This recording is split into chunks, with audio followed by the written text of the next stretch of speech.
The wind howling over the obsidian ridges of the volcanic planet sounded like the screaming of 1,000 dying ghosts.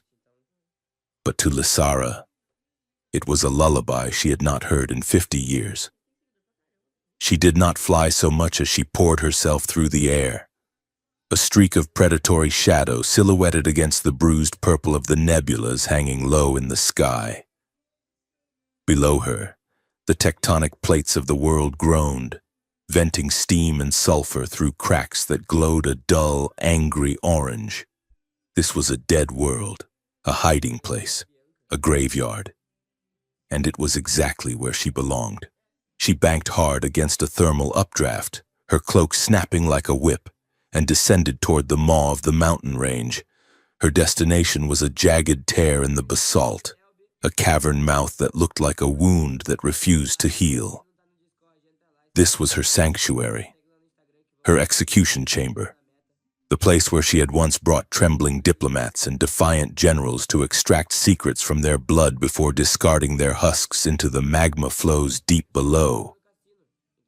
Lysara touched down on the stone ledge with zero sound. Not a pebble shifted. She stood to her full height, breathing in the air. It tasted of ash and ozone, but beneath that, she could smell the dormant power of her people, the Nyxari, the vampires of the void. They were a race of bioengineers and blood drinkers, ancient and terrifying. And she had been their crown fang, a living weapon, a political instrument designed to look like a goddess and kill like a butcher. She walked into the darkness. The cave was not merely rock. As she passed the threshold, the walls seemed to sigh. Bioluminescent veins embedded in the stone flickered to life, responding to her unique genetic signature. They pulsed with a sickly, pale green light, illuminating smooth organic architecture that looked less like it had been carved and more like it had been grown. Petrified organs, massive and ribbed, lined the ceiling, remnants of the filtration systems that used to scrub the air for the comfort of the elite. To her left, empty pools that once amplified Nyxari psychic feeds sat dry and dusty, looking like the empty sockets of a skull. Guilt, heavy and cold, settled in her stomach. She had abandoned this place when the bloodshed became too much, when the orders from the High Council turned from political assassination to mass slaughter. She had fled to the rim of the galaxy, starving herself, living off synthetic substitutes and the blood of animals, trying to forget the copper taste of a sentient mind dying in her grip. She had come back to sleep, to fade away in the dark. Lysara froze, her head snapped up, her nostrils flaring. The air in the cave was supposed to be stale, dead, preserved in the vacuum of abandonment, but it was not. She smelled warmth. She smelled salt. She smelled the iron-rich tang of mammalian blood. It hit her like a physical blow. A wave of hunger so sharp her fangs ached in her gums, but it was not just one scent. It was a cacophony. There were multiple heartbeats echoing off the curved walls, thumping like frantic drums, and beneath the simple, inviting aroma of human life, there was something else, something chemical. A faint, sterile trace of medicinal nanotech and altered DNA strands that smelled like ozone and antiseptic. Intruders. Her eyes, usually a calm violet, narrowed into slits of burning gold. Someone dared to scavenge in her lair? Scavengers, perhaps. Grave robbers looking for Nyxari tech to sell on the black market. She dissolved into the shadows, moving with a fluidity that mocked the laws of physics. She drifted deeper into the spiraling throat of the cavern, her claws lengthening, sliding from her fingertips like obsidian switchblades. She would make this quick. She would drain them dry and leave their bodies as warnings for the next fools who thought a Nyxari cave was free real estate.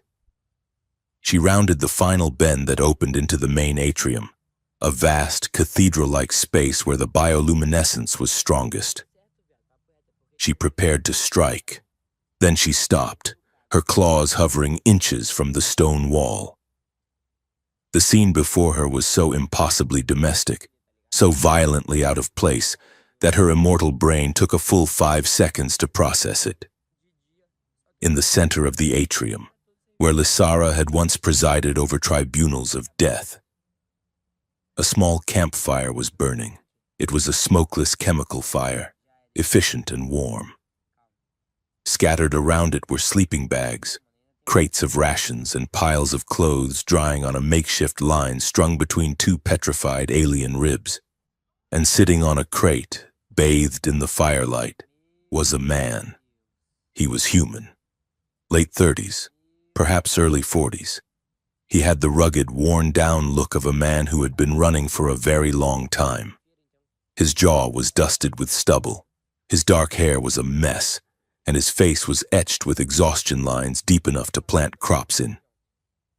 He wore a faded tactical vest over a flannel shirt, sleeves rolled up to reveal forearms scarred by plasma burns and old knives. But he was not armed, not currently. He was holding a data pad, reading aloud, and listening to him was a chaotic, mismatched brood of 9 children. Lysara blinked, certain she was hallucinating from hunger. To the man's left, a teenager with bright blue hair and a scowl that could peel paint was rolling her eyes, clearly too cool for story time. Yet she was leaning in just enough to hear. Next to her, a pair of twins, no older than 6, were engaged in a silent, violent war over a broken drone, shoving each other with elbows while trying not to make noise. A girl of about 10, wearing thick goggles, was ignoring the story entirely, her small fingers flying inside the guts of a hacked hollow projector, calibrating the lenses with terrifying precision. On the man's lap, a toddler was fast asleep, drooling copiously onto the head of an old, battered stuffed toy that looked like a squid with 3 eyes. Another child, a boy with skin the color of polished mahogany, was staring into the fire, his eyes tracking the flames with a rhythmic, unnatural intensity. "And then," the man said, his voice raspy and warm, the starship captain realized that the treasure wasn't the gold. It was the fact that they hadn't blown up the engine yet. One of the twins looked up. "That is a stupid ending, Jace." "It is a realistic ending, Micah," the man, Jace, corrected gently. "Now, lights out. We have to check the perimeter sensors in the morning, and if you are groggy, the cave spiders will eat your toes." "There are no cave spiders," the teenage girl muttered, though she pulled her blanket tighter. "This place is dead. It is just rocks and creepy glowing slime." "It is not slime," the girl with the goggles said without looking up. "It is bioluminescent vascular tissue. The whole cave is a dormant organism." "Great," the teenager groaned. "We are living inside a giant stomach. I hate space." Lysara felt a surge of territorial indignation. This was not a stomach. It was a masterpiece of bioengineering. She stepped out of the shadows. She did not mean to be dramatic, but she was Nixari, and drama was woven into her DNA.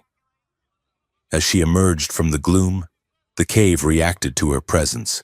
The soothing pale green light in the walls violently shifted to a deep, blood-soaked crimson.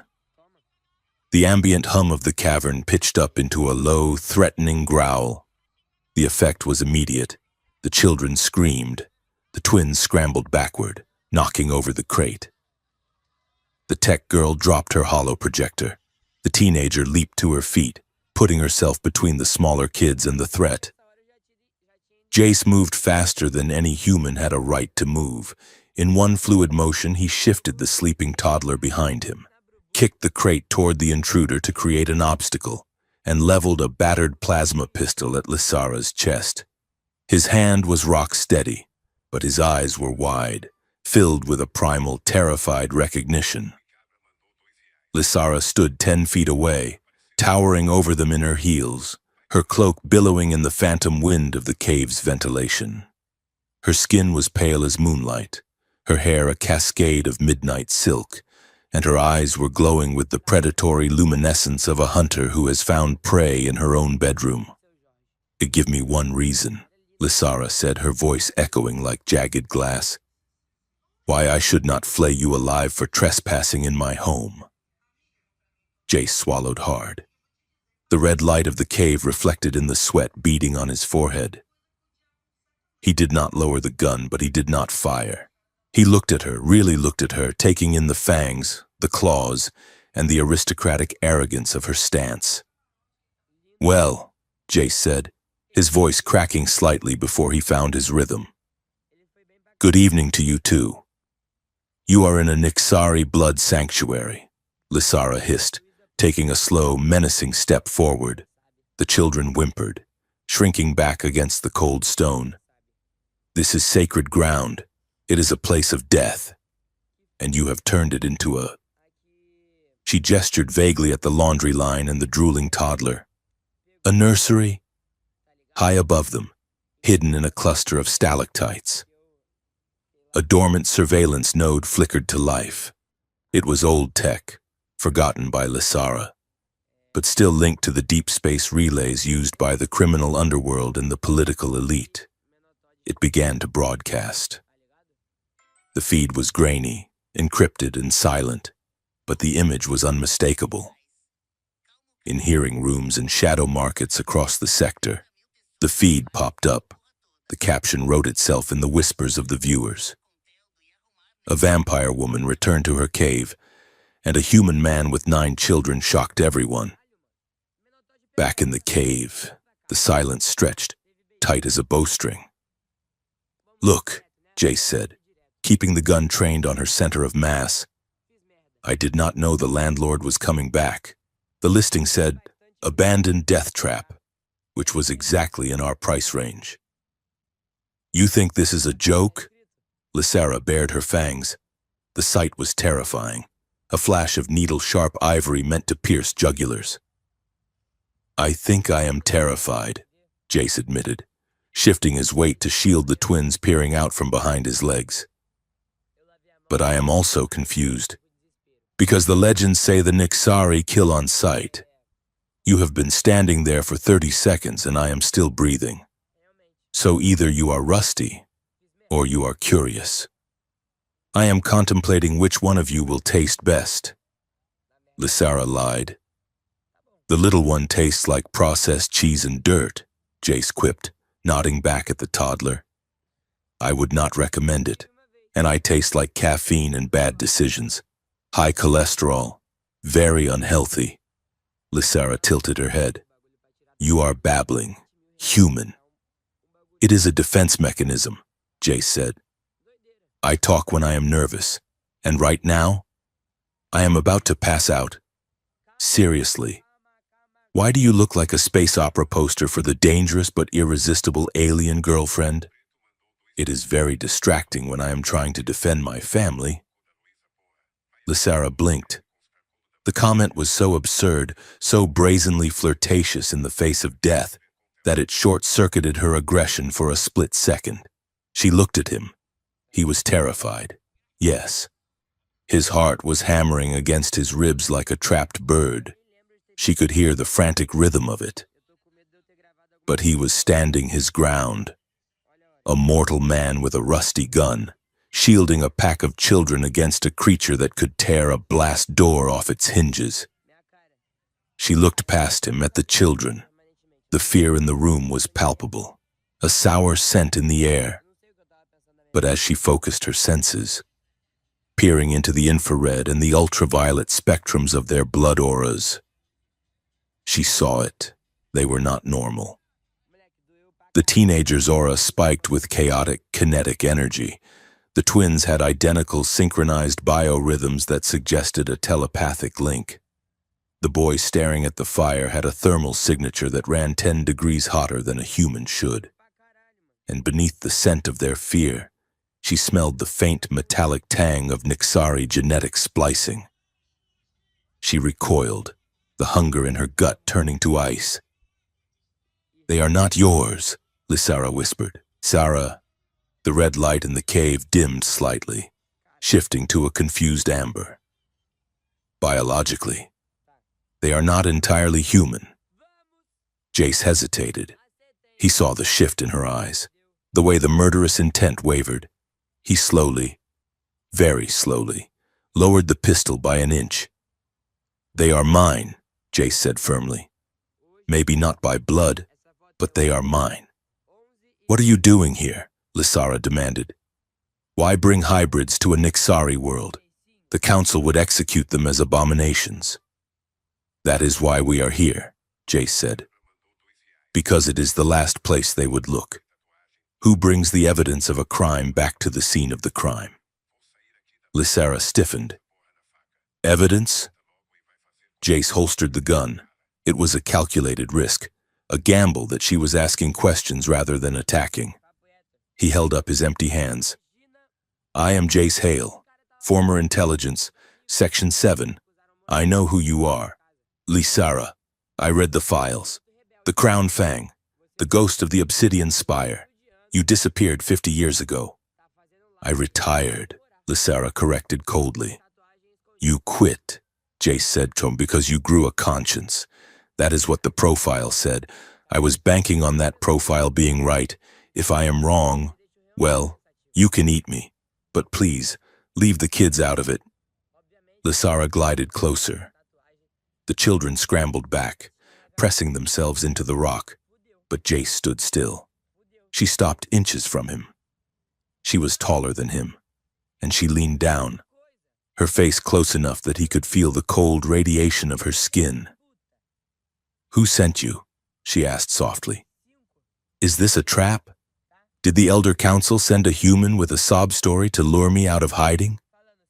"No one sent me," Jace whispered. "I stole them. I stole the files. I stole the truck. I stole a shuttle.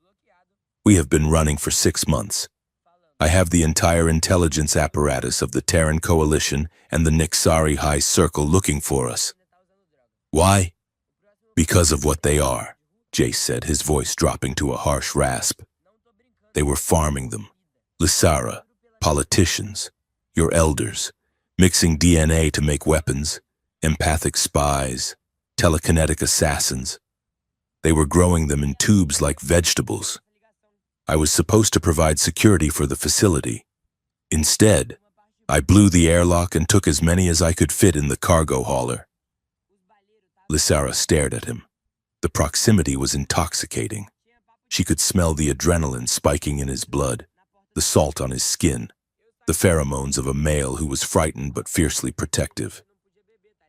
It had been decades since she had been this close to a living man.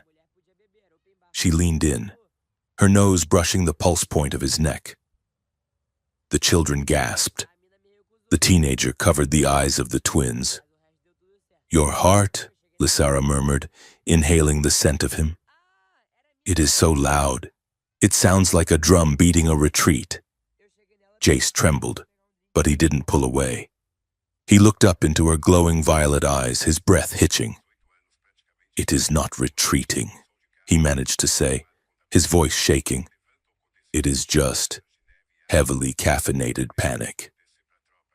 The tension in the air was thick enough to choke on. It was dangerous. It was electric. It was the sudden, sharp realization that the predator and the prey were standing too close, and neither was running away, thousands of miles above them. The silence of space was broken by the hum of a stealth drive. A sleek, matte black cruiser held position in the upper atmosphere, invisible to standard radar but clear as day to the encrypted channels. In the command center of the ship, the air was cool and smelled of recycled oxygen. Senator Voss, a human man with silver hair and a suit that cost more than Jace Hale's entire life earnings, stood watching a holographic screen. Beside him stood Elder Malakar, a Nixari of immense age, his skin like parchment, his eyes black pools of malice. They were watching the live feed from the cave. They saw Lysara leaning over Jace. They saw the children huddled in the background. "Unbelievable," Senator Voss muttered. "The exile returns and she finds the whistleblower." What are the odds? Fate has a cruel sense of humor, Elder Malachar rasped, his voice sounding like dry leaves skittering on pavement. Or perhaps it is an opportunity. We have been hunting the children for months. We have been hunting the traitor Lysara for decades. Now, they are in the same box. The public cannot know about this, Voss said, tapping a console. The feed is encrypted, but leaks happen. If the galaxy finds out that a Nixari Crown Fang is sheltering the hybrid experiments we claim didn't exist, the coalition collapses. Then we ensure they do not find out, Malachar said. He turned to the weapons officer. Is the cleanup team ready? Mercenaries are prepped. Sir, heavy assault drones, no identifiers. Send them, Voss ordered. Burn the cave. Sterilize the area. No witnesses, especially not the children. And the woman? Malachar asked. Bring me her head, Voss said. I need a new paperweight. Inside the cave, the moment of intimacy was shattered by the harsh reality of Lysara's hunger. She pulled back from Jace, her eyes flashing. You are lying, she snarled, the paranoia of a fugitive surfacing. You are an operative. You are trained to lie. You brought them here to bargain for your own life. You want to trade them to me for safe passage. I am not trading anyone, Jace snapped, his fear giving way to anger. I am trying to keep them alive. I have changed 900 diapers and diffused 3 psychic tantrums in the last week alone. Do I look like a man who is in this for the money? I can find out the truth, Lysara warned. Her hand shot out, grabbing Jace by the throat. She lifted him off the ground with effortless, terrifying strength. His feet kicked helplessly in the air. I can drain you, Jace Hale. I can drink your blood and swallow your memories whole. I will see every secret you have ever kept. And when I am done, you will be nothing but a dry husk. Let him go! The scream came from the girl with the goggles. She scrambled forward, grabbing a heavy metal spanner from her tool belt and throwing it at Lysara. It bounced harmlessly off the Nixari's energy-shielded cloak, but the distraction worked. He saved us, the girl yelled, tears streaming down her soot-stained face. He came back for us. We were in the tubes. They were hurting us. The white coats. They put needles in our heads. Jace came back. He is not a bad man. Lysara froze. The labs. The word triggered a memory she had suppressed for 50 years. The screams of children in a facility on the moon of Titan. A mission she had aborted. A report she had falsified. She looked at Jace, who was gasping for air in her grip, his face turning purple. He wasn't fighting her. He was looking at the girl, his eyes filled with panic, not for himself, but for the child who had just drawn the attention of a monster. Lysara released him. Jace dropped to the floor, coughing violently, massaging his throat. The children rushed to him, a pile of small limbs and terrified whimpers. Hybrids, Lysara whispered, the horror dawning on her. They really did it. The elders broke the blood covenant. Before Jace could speak, the cave groaned. It wasn't the wind this time. It was a deep, resonant thrum that vibrated through the soles of their feet. Dust rained down from the ceiling. The bioluminescent veins in the walls flared bright white, then dimmed to a warning pulse of strobing orange. What is that? The teenager asked, looking up. Is that an earthquake? Lysara's head snapped toward the cave mouth. Her senses extended outward, past the rock, past the atmosphere. She felt the ping of high-frequency targeting scanners. She felt the displacement of air as heavy dropships broke the sound barrier miles above. Triangulation, Lysara said, her voice turning cold and professional. We have been found. Jace scrambled to his feet, swaying slightly. Who? The government? Everyone, Lysara said. Mercenaries, drones. They are painting the mountain for an orbital strike or a kill team insertion, probably both. She looked at the ragtag group, a man with a bruised throat, 9 children with genetic defects and no combat training. And herself, starved, weak, running on fumes and old memories. She had a choice. She could grab Jace, snap his neck to silence him, and vanish into the deep tunnels. She could leave the children to the mercenaries. The council would be pleased. She might even earn a pardon. She could return to the high life, to the blood wine and the silk sheets. She looked at Jace. He was checking the charge on his plasma pistol. It was pitiful. He had maybe 12 shots. Against a kill team, he would be dead in 4 seconds. He looked up at her. He saw the calculation in her eyes. He knew exactly what she was thinking. "Lysara," Jace said. His voice was rough, wrecked from where she had choked him. He stepped away from the children, moving toward her again. "You are weak.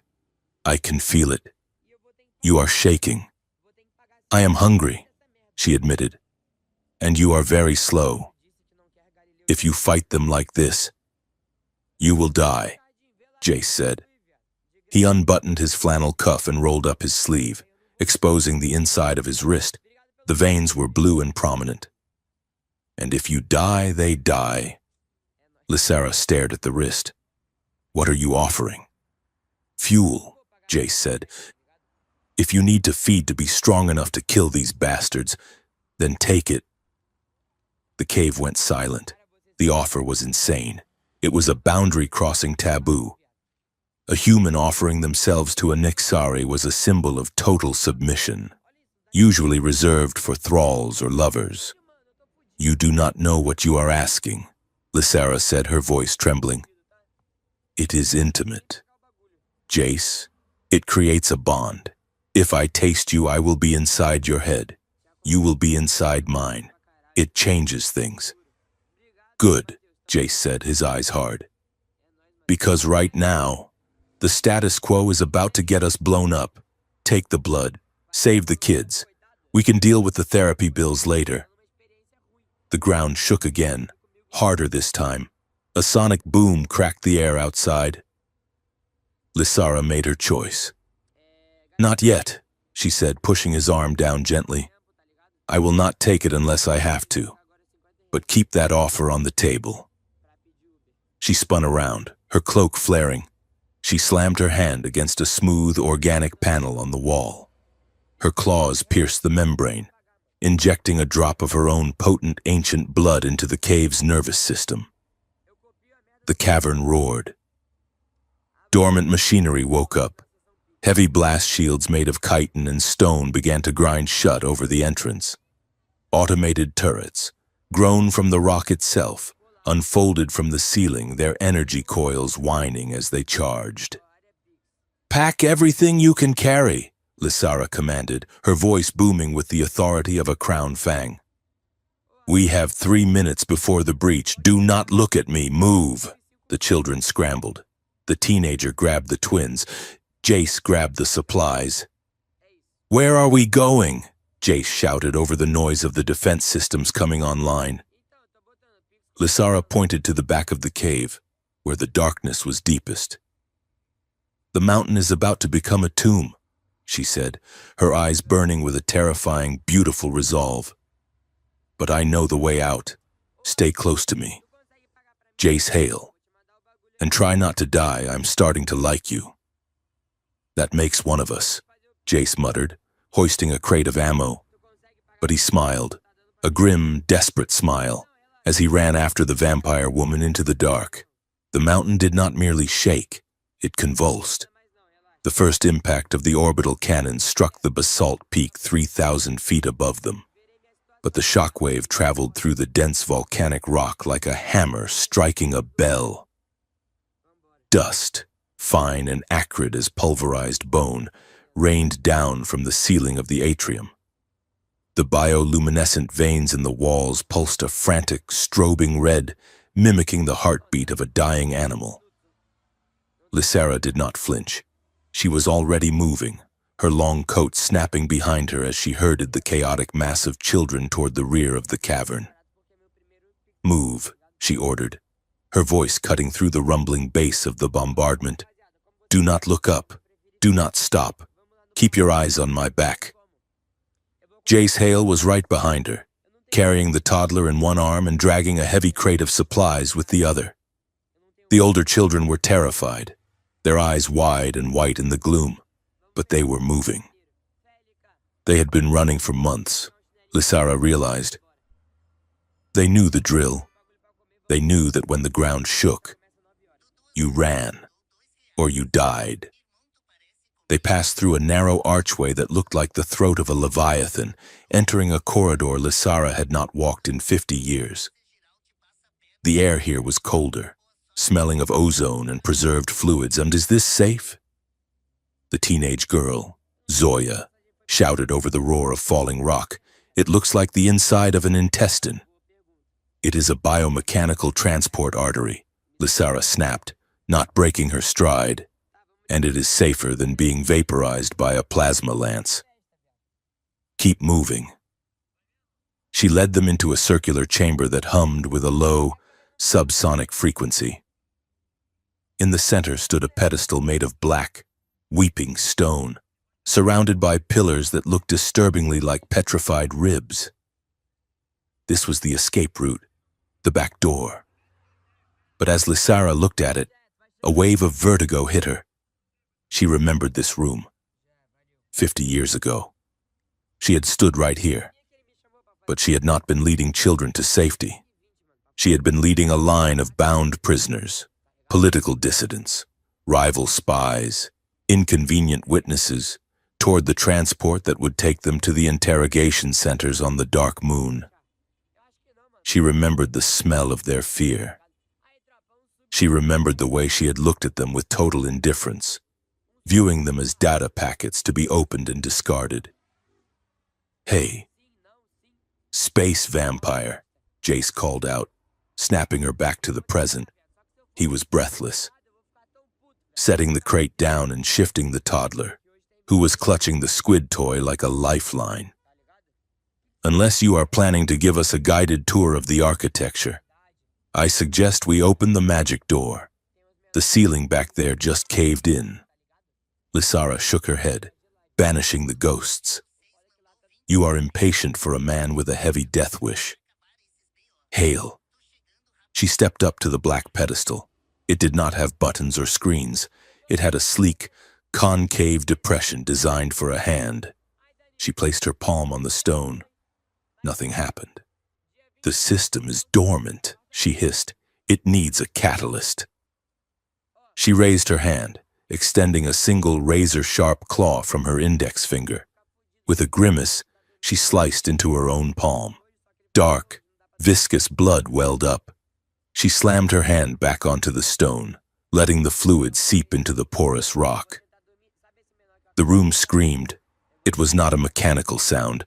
It was a wet, organic gasp as the chamber woke up. The rib-like pillars flared with blinding violet light. The floor beneath them softened, turning spongy and warm. "Gross," one of the twins whispered, looking at the floor. "Cool," the other twin countered. "Okay, team, listen up," Jace said, his voice loud and artificially cheerful. "Welcome to the vampire secret tunnels. Please keep your hands and feet inside the vehicle at all times.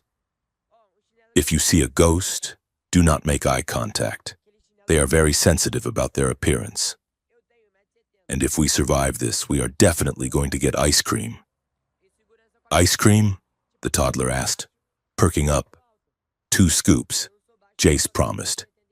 "Now, everyone group up, touching shoulders. Do not let go." Lysara watched him. He was terrified. She could smell the sour spike of adrenaline pouring off him, could hear his heart hammering a frantic rhythm against his ribs. But he was smiling for them. He was cracking jokes while the mountain collapsed on top of them. It was annoying. It was admirable. Suddenly, the corridor behind them exploded. A section of the wall blew inward, showering the entrance with burning debris. Through the smoke, 3 dark shapes hovered. They were combat drones, sleek and matte black, shaped like teardrops with rotating sensor eyes. The red beams of their scanners cut through the dust. Searching. "Contact!" Jace shouted, dropping the toddler behind the supply crate and drawing his battered plasma pistol. The drones chirped, a high electronic sound, and their weapon ports opened. Lysara did not think. She did not plan. She simply ceased to be a person and became a weapon. She moved with a speed that the human eye could barely track. One moment she was standing by the pedestal. The next, she was a blur of shadow and violence in the air. She intercepted the first drone mid-flight, her claws tearing through the reinforced alloy casing like it was wet paper. She ripped the sensor eye out of its socket and kicked the chassis into the wall, where it exploded in a shower of sparks. The second drone swiveled, locking onto her. A bolt of plasma seared the air, missing her shoulder by a fraction of an inch and scorching her cloak. Lysara landed in a crouch, hissing, her eyes glowing like twin suns. Jace opened fire. His aim was surprisingly disciplined. He did not spray and pray. He fired 2 controlled shots. The first one struck the second drone's stabilizer fin, spinning it off balance. The second shot hit the power core, detonating it in a blue flash.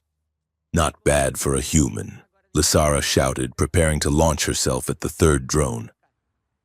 "I was top of my class in target practice," Jace yelled back. "Bottom of my class in following orders. But you cannot have everything." The third drone, smarter than the others, stayed back in the corridor, engaging its rapid-fire suppression cannons. Lasers chewed up the floor of the chamber, forcing Lysara to dive behind a pillar. Jace ducked behind the crate, shielding the children with his body. "We are pinned," Jace shouted. "I cannot get a clean shot. I can disable it," Zoya yelled. The blue-haired teenager was tapping furiously on a wrist-mounted keypad she had cobbled together from scrap parts. "What are you doing?" Jace yelled. "Keep your head down." "It is running on a standard military encryption," Zoya shouted back, ignoring him. "The firewall is garbage.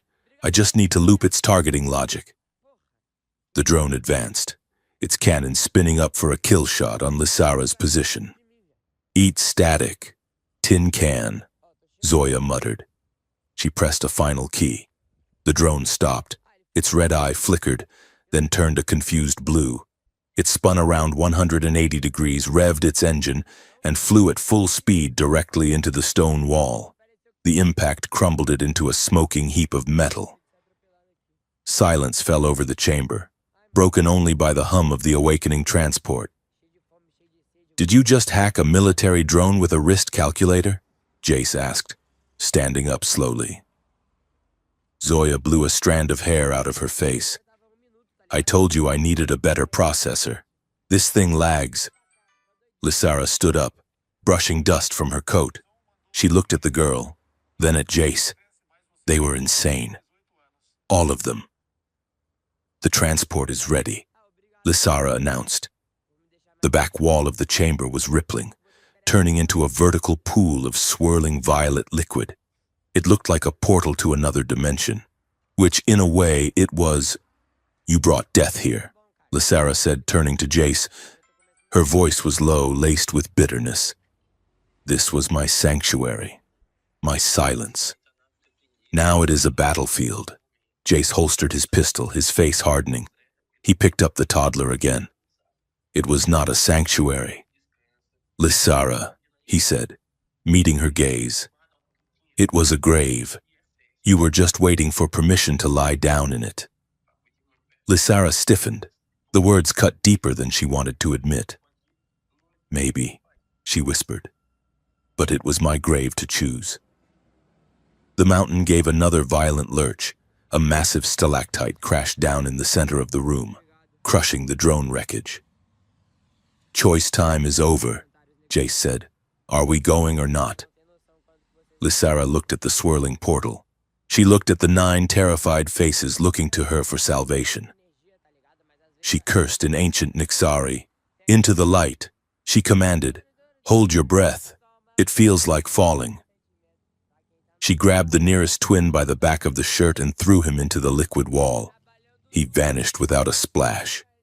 The other kids gasped, but Jace ushered them forward. "Go, jump! It is just like a swimming pool, but dry." Jace urged them. One by one, the children leaped or were shoved into the portal. Zoya went last, giving Lysara a suspicious look before stepping through. Jace looked at Lysara. "After you, Your Highness," he said. Together, they stepped into the violet abyss. The sensation of Nixari subspace transport was not like human warp travel. It was not a stretch of stars. It was a physical assault on the senses. It felt like the universe had grabbed them by the ankles and shaken them upside down. Gravity became a suggestion rather than a law. They were sliding down a tunnel of light that pulsed with the rhythm of a heartbeat, moving faster than thought. The children were screaming, but it was a strange sound, half terror, half delight. They were tumbling through the void, weightless, bouncing off the walls of the energy tunnel like rubber balls. "Look at me," one of the twins shouted, floating upside down. "I am a bird." Lysara drifted near Jace, who was clutching the toddler tight to his chest, his eyes squeezed shut. "You can open your eyes." "Hail," she said, her voice echoing strangely in the subspace tunnel. "We are in the stream. Nothing can hurt us here." Jace cracked one eye open. He looked at the swirling kaleidoscope of colors around them. "I hate this," he groaned. "I feel like I am inside a lava lamp." "How did you find them?" Lysara asked. The question hung in the silence between them. They were suspended in the flow, moving toward a destination only the machine knew. Jace sighed, his body relaxing slightly in the weightlessness. "I was working security at the black site on Titan," he said. "Section 7 told me it was a medical facility. They said they were treating children with rare genetic diseases. Orphans, wards of the state." He adjusted the toddler, smoothing the child's hair. "I believed them for 6 months." Jace continued. "Then I found the disposal logs." "Disposal?" Lysara asked. "Decommissioning," Jace corrected, his voice dark. "That is what they called it. They were breeding them. Lysara, mixing human DNA with samples they bought from the Nixari elders, trying to create operatives with your psychic empathy and our adaptability. But the failure rate was high, and when a subject failed, they incinerated it." Lysara felt a chill that had nothing to do with the void. She had heard rumors of the hybrid initiatives in the high courts, but she had dismissed them as conspiracy theories. "Quiet Dawn," she whispered. "That was the code name I saw in the encrypted files I used to carry. I thought it was a terraforming project." "It is a sterilization project," Jace said. "They want weapons, not a new species. Once they perfected the genome, they planned to sterilize the hybrids so they could not reproduce, control the supply, own the weapon." He looked at the children tumbling ahead of them in the light. "3 of them are mine," he said softly. "Biologically, my wife. She passed away 5 years ago. I put my own kids into the program because I thought it was a scholarship. I thought I was giving them a future. When I found out the truth, I grabbed them, and then I grabbed every other kid I could fit in the truck." He looked at Lysara, his eyes fierce. "I do not care whose DNA is in them. I do not care if they have fangs or gills or psychic powers. They are mine now, and I will burn the galaxy down before I let anyone put them back in a cage." Lysara looked away. Guilt, sharp and acidic, clawed at her throat. "I was a crown fang," she said quietly. My job was to silence people who asked too many questions about projects like this. I did not know the details. I did not want to know. But I cleared the path for the men who built those cages. We all have red on our ledgers, Jace said. The question is not what you did yesterday. It is what you are doing right now. The tunnel began to brighten. The soft hum turned into a roar. Brace yourself, Lysara shouted. The exit is rough. The tunnel spat them out. They did not land gracefully. They were ejected from a ventilation port in the ceiling of a massive structure, falling 10 feet onto a pile of damp, semi-solid foam matting. Lysara landed in a crouch, instinctively ready to fight. Jace landed on his back with a groan, still holding the toddler safe. The other children rained down around them, bouncing on the foam, laughing hysterically. Again! The toddler shouted. Again! No, again! Jace wheezed, sitting up. Never again. Lysara stood and looked around. They were in a cavernous hangar bay, but it was not a military facility. It was a graveyard of ships. Rusting hulks of freighters and fighters were stacked like firewood, reaching up into the shadowy ceiling. The air smelled of hydraulic fluid, frying grease, and stale recirculated oxygen. Neon signs in a dozen languages flickered on the walls, advertising spare parts, cheap noodles, and discreet medical services. We are on the ring, Lysara realized. The orbital junkyard of Sari's prime. Great, Jace said, brushing foam off his tactical vest. From a volcano to a garbage dump. We are really moving up in the world. A figure emerged from the shadow of a dismantled cruiser. He was a Twi'lek, or something near enough to it, with blue skin and a mechanic's jumpsuit that was more oil than fabric. He was holding a heavy wrench, looking menacing until he saw Lysara. His jaw dropped. Lysara? He gasped. I thought you were dead. Or in prison. Or a myth. Hello, Rian, Lysara said smoothly, stepping off the foam pile. I need a ship, and I need it to be fast, invisible, and free. Rian, the smuggler, blinked.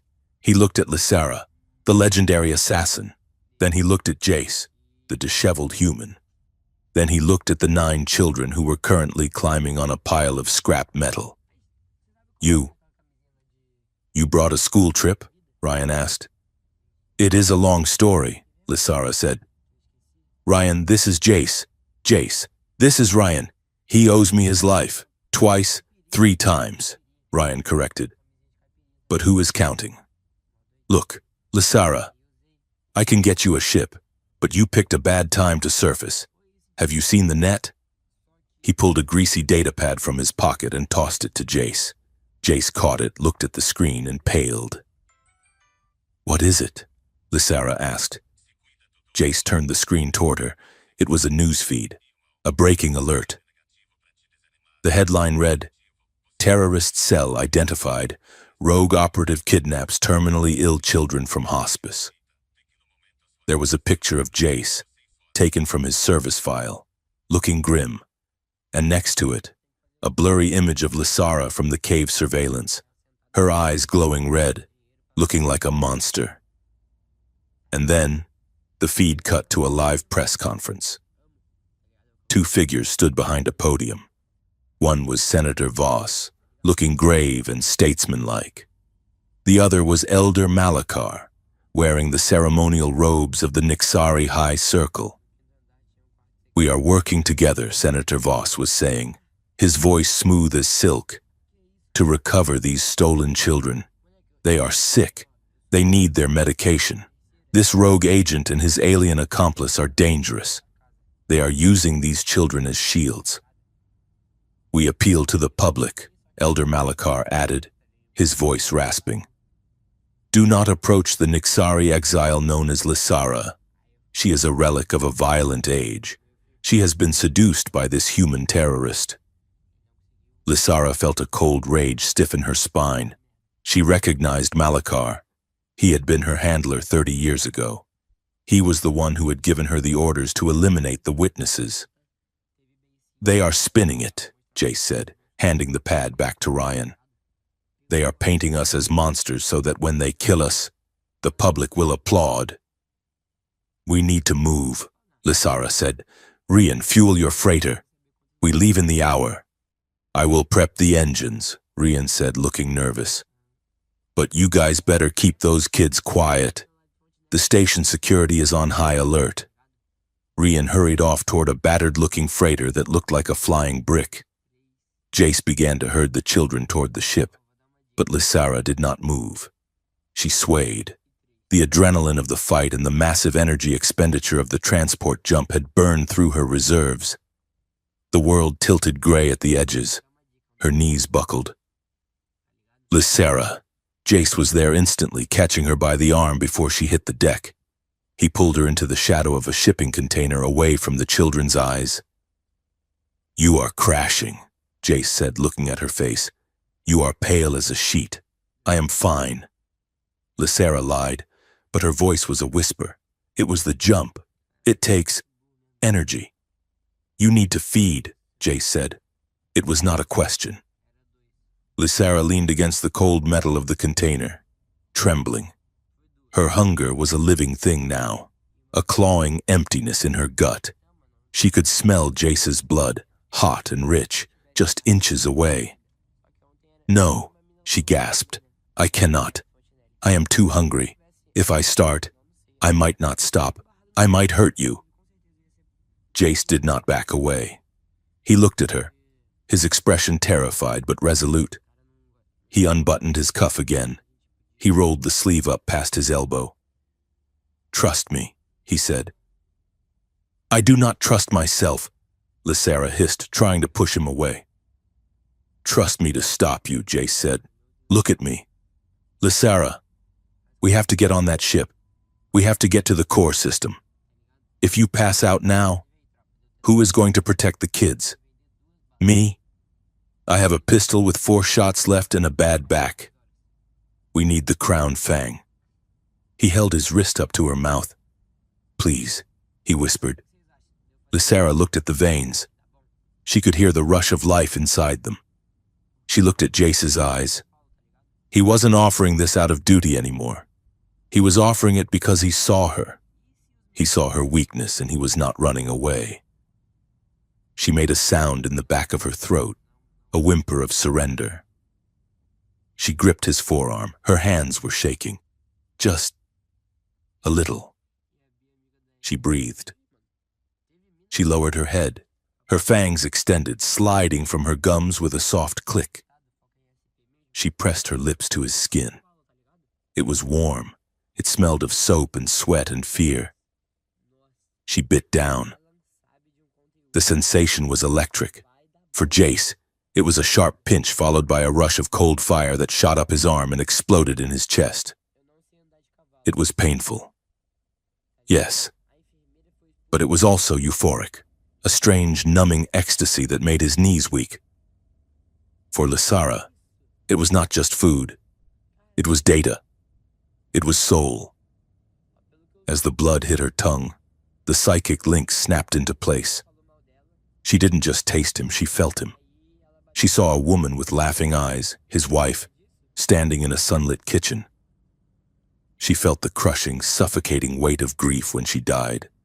She felt the moment he found the first hybrid child in the lab, a little boy shivering in a glass box, and the overwhelming volcanic rage that had made Jace decide to burn his career to the ground. She felt his fear of her, but underneath the fear, she felt something else. A desperate, lonely admiration. He thought she was beautiful.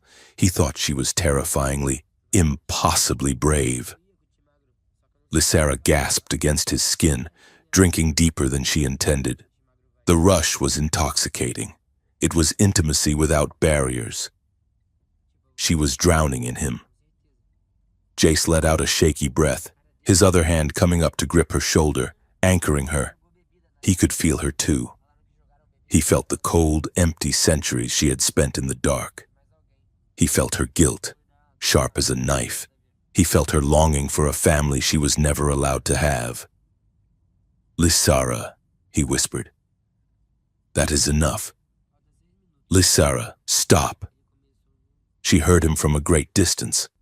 The beast in her wanted to take it all, to drain him dry and keep this warmth forever.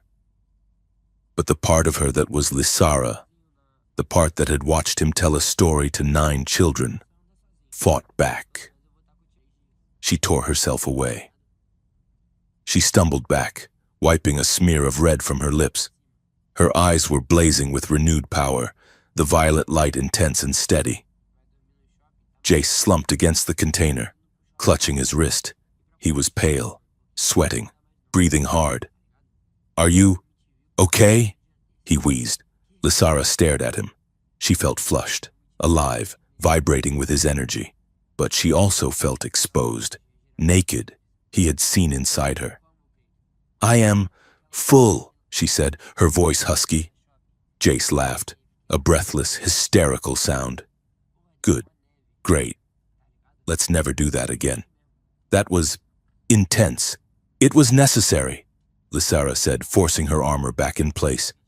But she could not stop looking at him. The connection was still there, a hum in the back of her mind.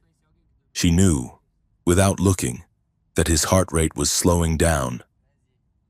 "We need to go," she said, turning toward the ship. "Ryan is waiting." She walked away fast, her heels clicking on the deck. Jace watched her go, touching the bandage he was wrapping around his wrist. He felt lightheaded. He felt terrified. And God help him, he felt like he wanted to do it again. He shook his head, picked up the supply crate, and followed her. 10 minutes later, Ryan's freighter, the Rusty Bucket, a name that Jace felt was ominously accurate, detached from the station's docking clamp. Inside the cockpit, Lysara sat in the co-pilot seat, her fingers flying over the nav console. Ryan was piloting, muttering to himself as he punched in the coordinates for the FTL jump. "Course set for the core system," Ryan said. "We are going to have to take the scenic route to avoid the patrols. It will take a few days." Jace came into the cockpit, looking better after a protein bar and some water. "The kids are strapped in," he reported. "Zoya is trying to hack the in-flight entertainment system because she says the selection of movies is, and I quote, ancient trash." "It is classic cinema," Ryan defended. Lysara watched the stars stretch into lines outside the viewport. They were safe for the moment. But she knew it was an illusion. Far away, in the dark office on the Capitol station, Senator Voss and Elder Malachar were watching the tracking data. "She is running to the core," Voss said, looking at the trajectory. "She is going to the tribunal. She thinks she can expose us," Malachar said. "She thinks she can be a hero." "Let her come," Voss said, smiling thinly. "We will use her arrival to justify the Emergency Powers Act. By the time she lands, she won't be a witness. She will be the reason we burn the hybrids to ash." On the freighter, the stars exploded into the blue tunnel of hyperspace. Lysara looked at Jace's reflection in the glass. He was looking at her. They did not speak. They did not have to. The blood bond hummed between them, a secret frequency in the silence of the ship. They were running into the fire, and for the first time in 50 years, Lysara was not running alone. The Rusty Bucket was not designed for passengers. It was certainly not designed for a family of 11, and it was absolutely not designed to house an ancient, aristocratic alien vampire with a preference for silence and silk. The freighter smelled of recycled ozone, burnt wiring, and increasingly instant noodle soup. The corridors were narrow, lined with exposed piping that hissed rhythmically, and the communal quarters were a riot of tangled blankets, spare parts, and children's toys. Lysara drifted through the ship like a displaced queen forced to tour a particularly chaotic zoo. She stepped gracefully over a pile of disassembled drone servos, ducked under a drying line of small socks, and paused as a small plush squid toy hit her in the knee. "I am going to incinerate this," Lysara said, picking up the toy with 2 fingers. "Do not incinerate Mr. Squiggles," Jace called out from the galley, where he was attempting to hydrate 11 pouches of protein mash simultaneously. "He is a diplomatic envoy from the planet of toddler tantrums. He has immunity." Lysara sighed, a sound that was less breath and more the venting of centuries of patience. She tossed the toy back to the toddler, who caught it with a squeal of delight. For 3 days, they had been in slipstream, hiding in the dark spaces between stars to avoid the patrols hunting them. The tension of the escape had faded, replaced by the mundane, grinding reality of living in a tin can with 9 children. "We need rules," Lysara announced, gliding into the galley. She looked out of place against the grease-stained bulkheads, her dark Nixari bodysuit gleaming in the harsh fluorescent light. "I love rules," Jace said, handing a bowl of steaming mash to one of the twins. "Kids, listen up. The scary lady is in charge." "Rule number 1, Lysara said, her violet eyes sweeping over the room. "The aft engineering deck is my territory. It is where I sleep. It is where I meditate. If you enter without permission, I will hang you from the ceiling by your shoelaces." "Cool," the boy with the mahogany skin whispered. "Rule number 2, Lysara continued, ignoring him. "Do not hack the ship's navigation computer to stream cartoons. We nearly dropped out of warp inside a supernova yesterday because someone wanted to watch the adventures of Space Cat." Zoya, the blue-haired teenager, did not look up from her datapad. "It was the season finale, and the supernova was light years away. You are dramatic." "Rule number 3, Jace interjected, wiping his hands on a rag. "And this is the big one. No biting anyone without a signed permission slip in triplicate." The room went silent for a second, and then the kids erupted into giggles. They looked from Jace to Lysara, their eyes darting to the bandage still wrapped around Jace's wrist. "Dad, let her bite him!" one of the twins shouted. "It was a medical procedure," Jace protested, though his ears turned pink. "It was a tactical blood transfusion." "You tasted like caffeine," Lysara deadpanned. "It was barely a meal, it was more like an espresso shot." The laughter that filled the small galley was loud and unpolished, a stark contrast to the silent, sterile halls Lysara was used to. She found herself suppressing a smile. It was terrifying, this noise. It was messy and warm and alive. Later that evening, the ship quieted down. The younger children were asleep, piled into bunks like puppies. Lysara found Zoya and the older kids in the cargo hold, practicing with a rusted sparring droid. "You are doing it wrong," Lysara said, stepping out of the shadows. Zoya jumped, dropping her guard. "Jesus, do you have to teleport everywhere?" "I walked," Lysara said. "You are just loud. Your stance is too wide. If I hit you now, you would fall over." "I am not a soldier," Zoya muttered, resetting her feet. "I am a hacker." "You are a hybrid," Lysara corrected gently. "Which means people will want to hurt you whether you are holding a keyboard or a knife. You need to know how to stop them." She moved into the center of the makeshift mat. She did not use her full speed or strength. Instead, she moved with a slow, liquid grace, demonstrating how to redirect force rather than block it. "Your empathy is a weapon," Lysara told them. "You feel the emotions of others, yes? You feel their anger before they throw a punch." "It is loud," the boy, Malik, said. "It hurts." "Do not let it hurt," Lysara said, placing a hand on his shoulder. "Use it if you feel their anger spike. That is your warning. You move before they move. Breathe through the noise. Imagine their emotions are just wind. You are the stone." She spent the next 2 hours teaching them.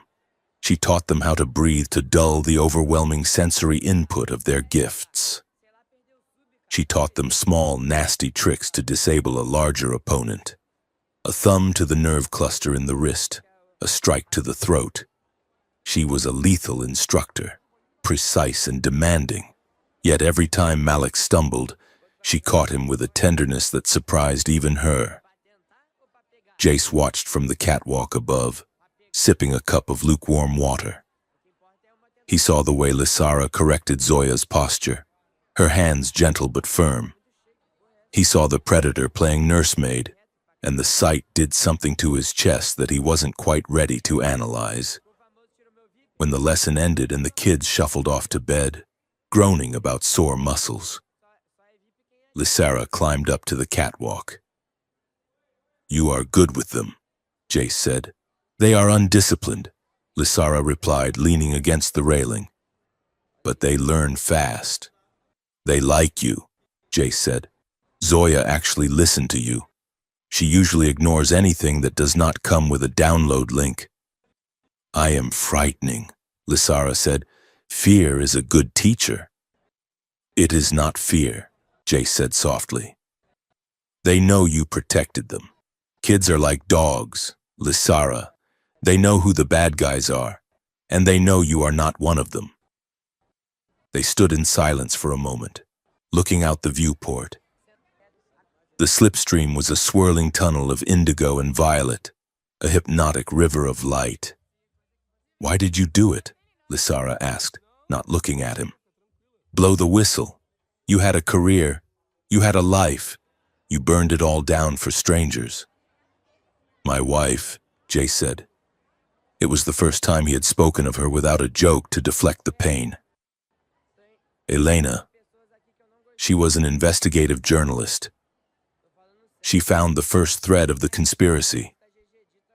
She thought it was just corruption, money laundering. She didn't know about the labs." He gripped his cup tighter. "She died in a transport accident, a navigation failure. That is what the official report said.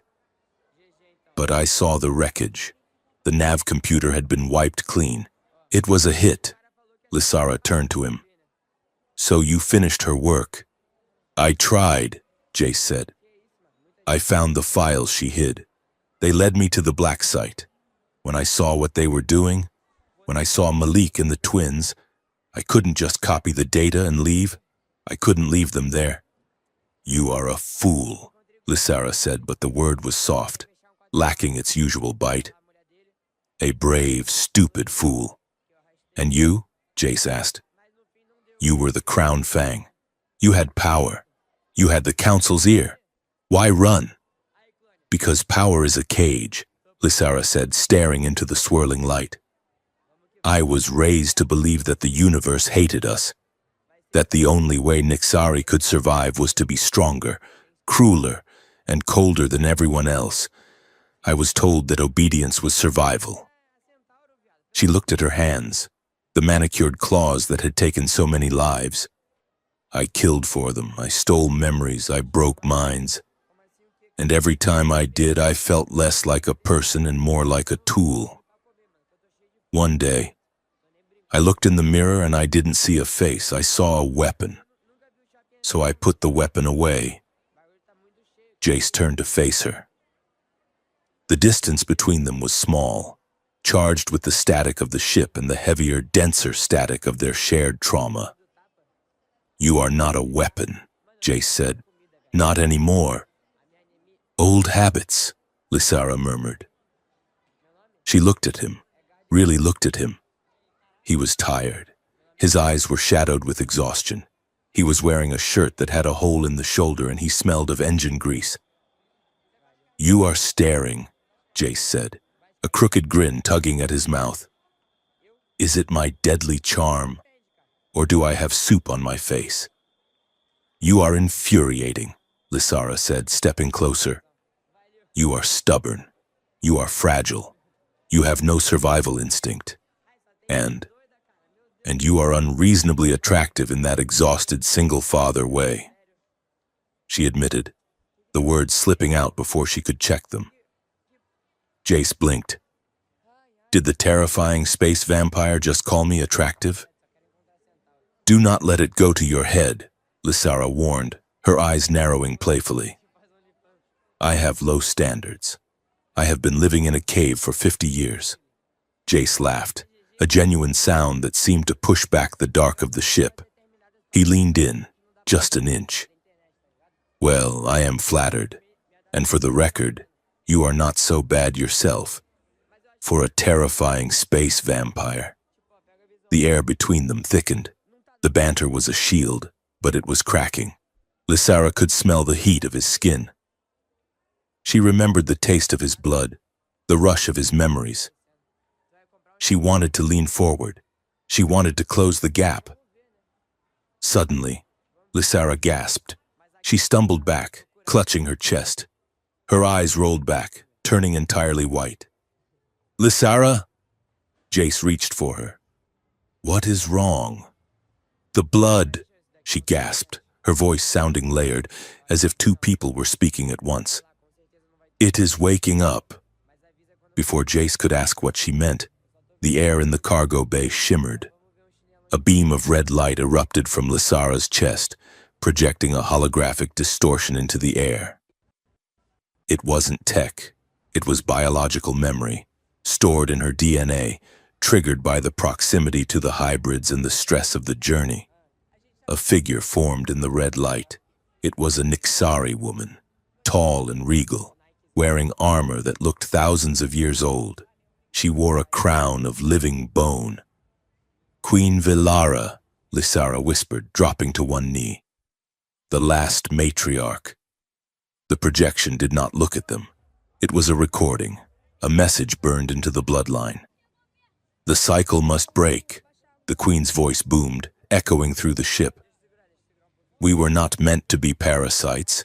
The hunger was a curse, a failsafe engineered by our enemies to keep us dependent on violence. But the key lies in the union, not of flesh, but of essence. The hybrids are not an abomination. They are the bridge. Find the child who dreams of the sun. She holds the cipher. The light flickered and died. Lysara collapsed forward. Jace caught her. Lysara, talk to me, then what was that? Lysara looked up, her face pale. That was impossible. Queen Villara died 2,000 years ago. She was the one who signed the blood covenant. She said the hybrids are a bridge, Jace said, helping her stand. She said the hunger is a curse. I was not just bred to be a weapon, Lysara realized, her voice trembling. I carry the royal genome. That is why the elders want me dead. I am not just a loose end, Jace. I am a political heir. If I challenge them, I have the blood right to dissolve the council. The ship lurched violently. Red alarms began to scream throughout the freighter. The artificial gravity fluctuated, making their stomachs drop. Proximity alert! Ryan's voice crackled over the intercom, sounding panicked. We have company. A cruiser just dropped out of FTL right on top of us. They are locking weapons. Go! Lysara shouted, the weakness vanishing instantly. They sprinted for the cockpit. Ryan was wrestling with the yoke, sweat pouring down his blue face. It is a mercenary corvette, Ryan yelled. The Vulture class, heavy shields, and they are deploying a null field. Null field? Jace asked, strapping into the co-pilot seat. Anti-psi technology, Lysara growled, gripping the back of Jace's chair. It generates a frequency that disrupts Nyxari neural pathways. It makes me weak. It makes me blind. Outside the viewport, space was no longer empty. A jagged, ugly ship painted in charcoal and blood orange was bearing down on them. Green energy waves rippled from its hull, the null field. Lysara groaned, pressing her hands to her temples. It feels like static in my brain. I cannot focus. We are in the Sari's asteroid belt, Ryan shouted. If I cannot use the sensors, we are going to hit a rock the size of a city. I can't shake them, Jace yelled, watching the tactical display. They are matching our vector. Zoya! Lysara shouted into the comms. Get to the bridge, now!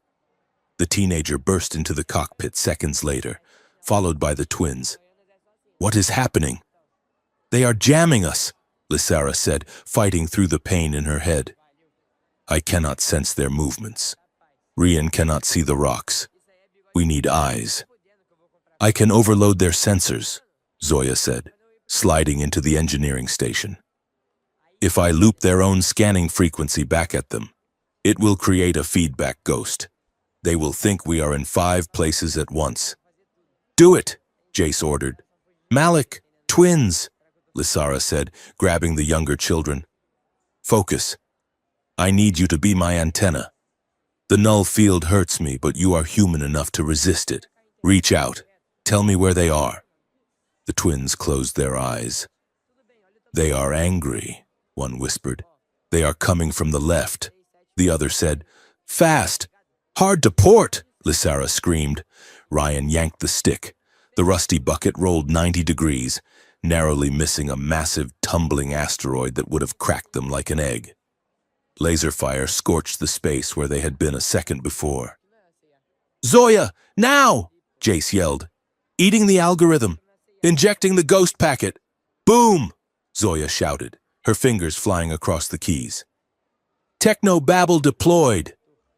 On the enemy ship's scopes, the rusty bucket suddenly split into 6 identical signals darting in different directions.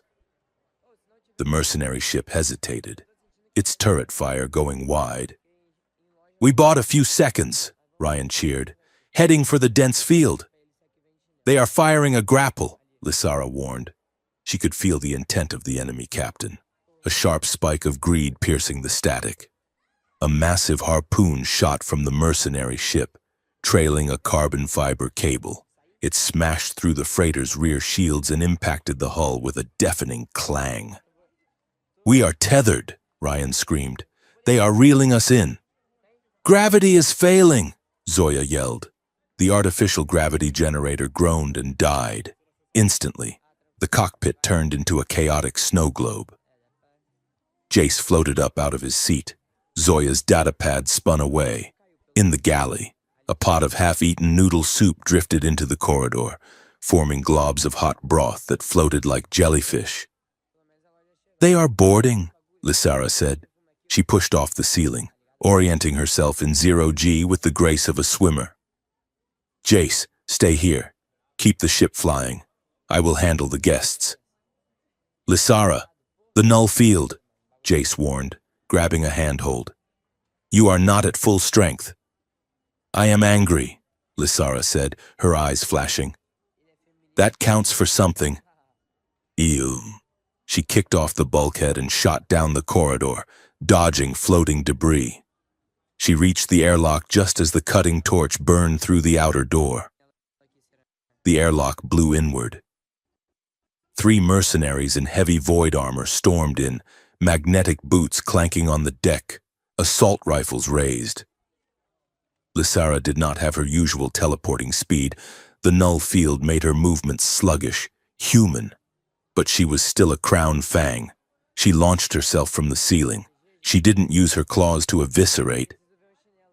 She grabbed the first mercenary's rifle barrel, twisted it with enough force to bend the alloy, and used the leverage to swing her legs around his neck.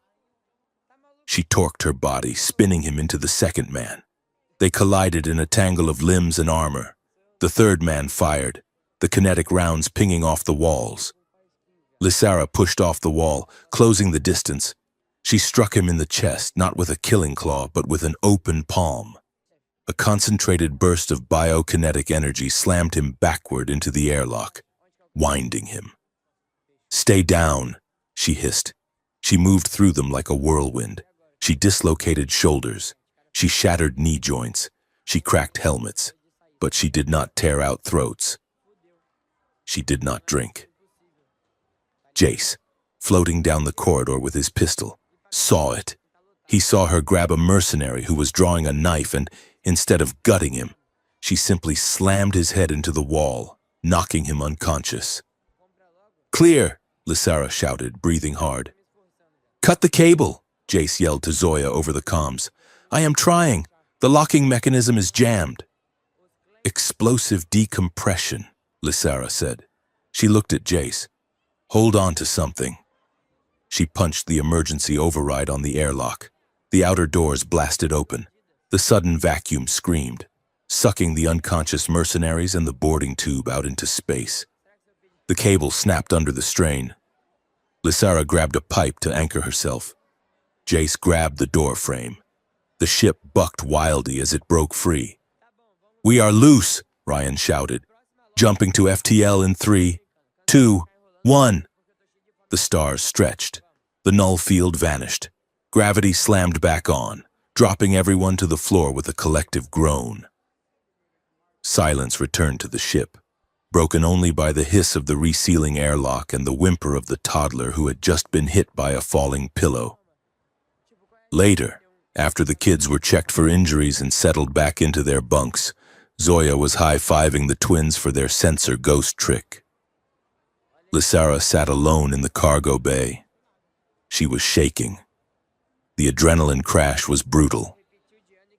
The null field had left her nerves raw, feeling like she had been scrubbed with steel wool. Jace walked in. He was limping slightly, a bruise forming on his jaw from the 0G tumble. He sat down next to her on the crate. "You didn't kill them," Jace said. Lysara looked at her hands. "I broke 3 ribs and a collarbone. They will be in a med tank for a month." "But they are alive," Jace said. 50 years ago. You would have painted the walls with them." "I wanted to," Lysara admitted. "The hunger. When the violence starts, it screams at me to finish it, to take the life." She looked up at him. "But I heard your voice. I heard the kids, and I cannot be a monster around them. Jace, they look at me like I am a hero. If I show them the butcher, I will lose that." "You are not a butcher," Jace said. He reached out and took her hand. His skin was warm against her cold fingers. "You are changing, Lysara. It is terrifying, I know. But it is good." Lysara turned her hand over, interlacing her fingers with his. The contact sent a jolt through her. Her hunger woke up, not the violent, starving thing from the cave, but a deep, aching need for connection. She looked at his neck. The pulse was there, steady and strong. "I am empty," she whispered. "The fight, the field, it drained me." Jace saw the look in her eyes. He saw the hunger, but he also saw the fear. She was afraid of hurting him. She was afraid of needing him. He moved closer. He didn't offer his wrist this time. He tilted his head to the side, exposing the sensitive skin of his neck. "Take it," he whispered. "Jace," she breathed, her resistance crumbling. "This is different. The neck it is too intimate." "I know," Jace said. His voice was rough with emotion. "I want you too. Not just for the fuel. I want to know you are with me." Lysara made a soft sound, half sob, half growl. She leaned forward. Her hands came up to cup his face, her touch reverent. She smelled the salt of his sweat, the iron of his blood, the unique, electric scent of him. She kissed the skin first, a soft, lingering touch that made Jace shiver. Then, gently, she sank her fangs in. It was not like the wrist. The wrist was a sip of water. This was an ocean. The connection slammed into them both with the force of a tidal wave. Jace gasped, arching into her. He felt her mind flood into his. He saw the world through her eyes, a kaleidoscope of energy signatures and vibrant colors. He felt the crushing loneliness of her centuries in the dark, the cold silence of the cave. He felt the neon rain of the Nixari homeworld, the blood-lit council chambers where she had stood alone, a beautiful weapon in a room of monsters. But beneath the pain, he felt her fierce, protective love for the children. And he felt her desire for him, a bright, burning flame in the center of the void. Lysara drank, and with the blood came his soul.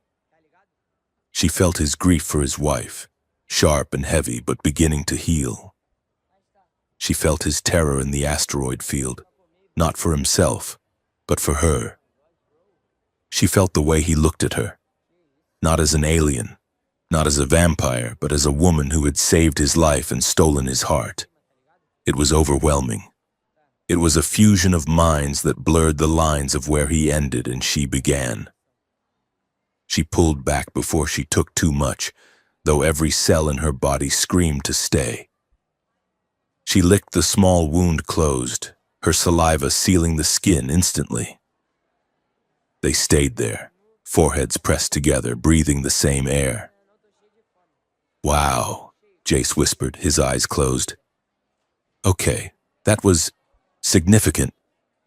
"You are so loud," Lysara murmured, a smile touching her lips. "Your mind, it never stops talking." "Occupational hazard," Jace said. He opened his eyes and they were dark, dilated. "Are you okay?" "I am strong," Lysara said. "Because of you." She pulled back slightly, fear flickering in her eyes again. "But this is dangerous, Jace. I am making you an anchor. If the elders find out, they will use you to break me." "Let them try," Jace said fiercely. "We are not alone anymore. We have a team. We have a plan. And apparently, we have a ghostly queen on our side." 2 days later, the rusty bucket dropped out of warp in the core system. The view was breathtaking. The core was a glittering lattice of orbital cities, floating palaces and crystalline space stations connected by ribbons of light. It was the seat of galactic power. It smelled of money and corruption, compared to the sleek yachts and military cruisers patrolling the sector. Their freighter looked like a piece of drifting debris. "Look at that," Zoya whispered, staring at the golden spires of the Senate station. "It looks expensive." "It costs your soul to live there," Jace muttered. "Ryan, take us to the lower docking ring. We have a meeting." They docked in the shadow of a massive luxury liner. Jace and Lysara, cloaked and hooded, left the children with Ryan and made their way into the underlevels of the city. The meeting point was a decommissioned hydroponics bay. The air was humid and smelled of rotting vegetation. A figure stepped out from behind a row of withered ferns. It was a woman in the gray robes of the Interstellar Tribunal. She looked weary, her face lined with stress. "Director Kale," Jace said. "Jace Hale," the woman said, her voice tight. "And the Crown Fang. I honestly didn't think you would make it." "We have the evidence," Lysara said, holding up a data drive. "The labs, the breeding program, the quiet dawn." Kyle looked at the drive, but she didn't take it. "It is worse than you think," she said softly. "The tribunal is compromised. Half the judges are on the senator's payroll. If you file this officially, it will disappear. And so will you." "So what do we do?" Jace asked. "We have to go public," Kale said. "Violently public, and there is a trial scheduled in 3 days, a sham hearing to condemn the rogue hybrids. If you can get into that broadcast." High above them, in the corner of the hydroponics bay, a tiny lens rotated. It zoomed in on Jace's face. It zoomed in on Lysara. It transmitted the image instantly to a secure server in the spire above. In his office, Senator Voss watched the feed. He smiled, a cold, predatory expression. "They are here," he said into his comms, "and they brought the evidence right to our doorstep." Beside him, Elder Malachar stroked his chin. "Let them feel safe for a moment," the vampire elder rasped. "Then we spring the trap." On the screen, unaware they were being watched. Lysara took Jace's hand. They stood together in the gloom, 2 sparks of defiance against the crushing dark of the system. The trap was set. The game was rigged, but the senator and the elder had made one miscalculation. They had forgotten that a weapon with a conscience is the most dangerous thing in the universe. The safe house was less of a home and more of a metal blister attached to the underbelly of Orbital City Alpha. It was located in the Sump, the industrial district where the sunlight was filtered through 90 layers of traffic lanes and smog, reaching the ground only as a sickly, neon-infused twilight. The apartment consisted of 3 cramped rooms with walls that vibrated constantly from the maglev trains rushing overhead. The windows were slatted with heavy Durasteel blinds, but the light from the endless advertisements outside still leaked through, painting the floor in stripes of electric blue and warning orange. It was a place designed to make people feel small. It offered anonymity, but the price was a constant, crushing sense of vertigo, as if the entire city were about to detach and fall into the gas giant below. Lysara stood by the window, peering through a crack in the blinds. Her violet eyes tracked the patrol drones buzzing like angry hornets through the traffic streams. Behind her, the room was a clutter of sleeping bags, ration wrappers, and the nervous energy of 9 children who had been told to stay away from the windows. Director Kale sat at the small, scarred table in the center of the room.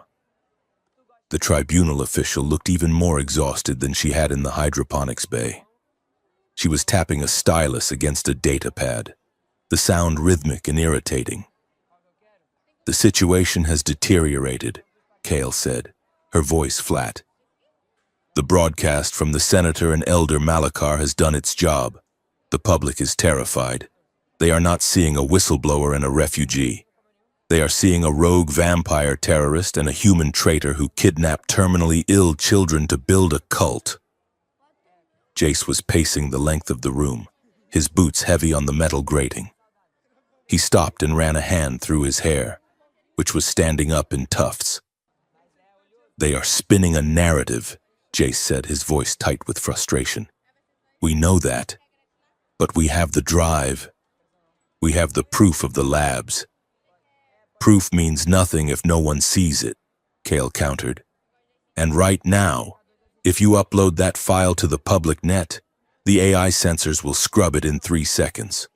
We are locked out, Jace, and the noose is tightening. They have authorized a full military crackdown.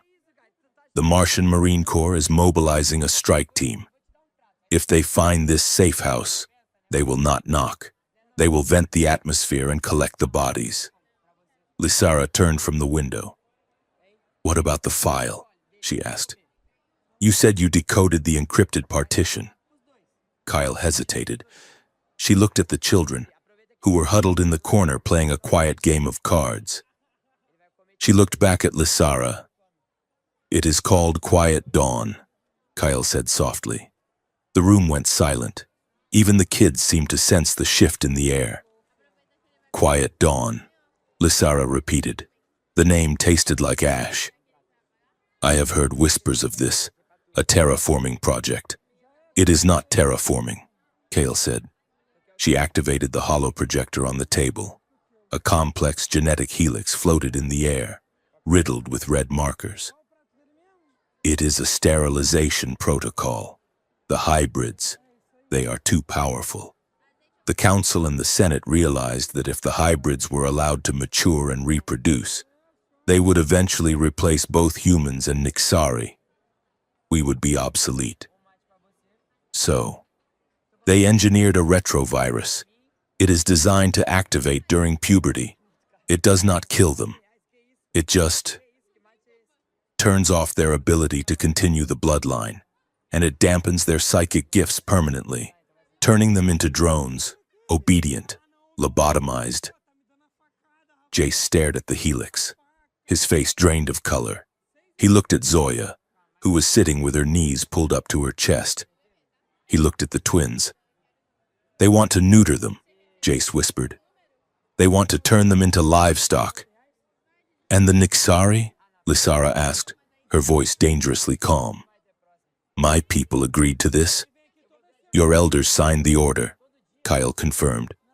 In exchange, the Senate guaranteed the Nixari trade routes and immunity from prosecution for past war crimes. Your leaders chose survival. Lysara.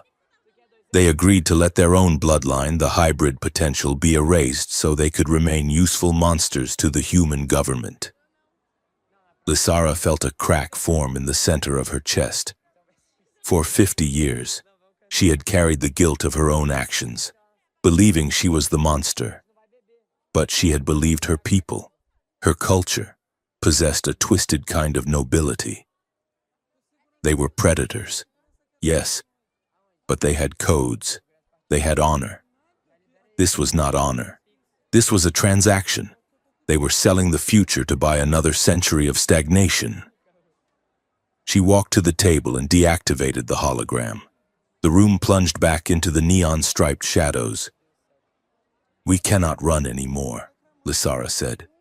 Her voice was steel. "If we run, they win. If we hide, they launch Quiet Dawn and the children lose their futures." "So what do we do?" Jace asked. "We can't fight a Marine strike team." "No," Lysara said, "but we can fight a political theater, and they want a show. Let us give them one." She looked at Jace, then at Kale. "I am going to surrender," Lysara announced. "No," Jace said immediately. "Absolutely not. Listen to me," Lysara commanded, cutting him off. "They want the crown fang. They want the public spectacle of the monster being brought to justice. If I surrender to the Nixari High Council, they have to grant me an audience. It is ancient law, the right of return. They cannot execute me without a trial in the Chamber of Ancestors." "It will be a show trial," Jace shouted. "They will parade you around and then airlock you." "Exactly," Lysara said. "They will broadcast it. It will be the most watched event in the system. And while all eyes are on me, you and the children will be inside." "Inside the capital structure?" Kyle asked, looking intrigued. "My surrender will be the distraction," Lysara explained.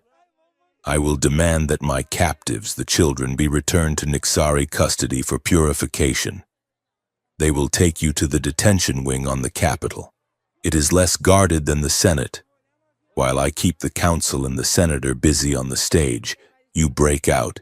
You find the transmission core of the structure, and you upload the Quiet Dawn files directly into the Council's own neural network. They cannot censor their own nervous system." "It is suicide," Jace said, shaking his head. "It is insane." "It is the only way to get the truth out," Lysara said. "Jace, look at me. I was bred for this. I am royalty. I am a weapon. Let me be the weapon that breaks them." Jace stared at her. The air between them was electric with tension. He grabbed her arm, perhaps a little too roughly, and pulled her toward the back room, away from the children and Kale. "You stay here," Jace told the kids, his voice shaking. "Do not move. Do not." He dragged Lysara into the small storage closet that served as a bedroom and slammed the door. "Are you out of your mind?" Jace hissed, pacing the small space. "You are walking into a shark tank covered in blood. They will tear you apart before you even open your mouth." "I know the rituals," Lysara said calmly, leaning against the doorframe. "I know the theatrics. I can buy you 20 minutes, maybe 30. "And then what?"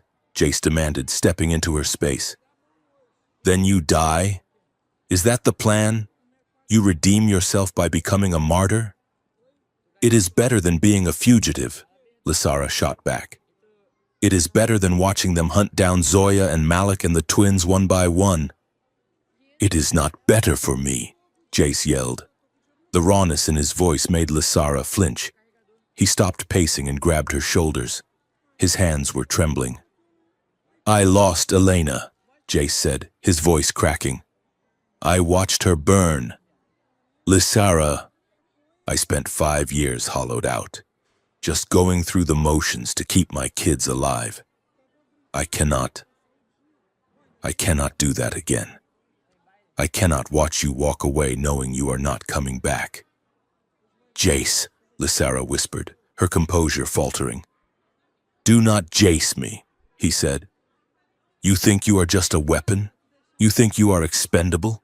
You are not allowed to think that anymore. You are part of this family and you are part of me. I am a danger to you, Lysara said, her eyes burning with unshed tears. I am a predator. I drink blood to survive.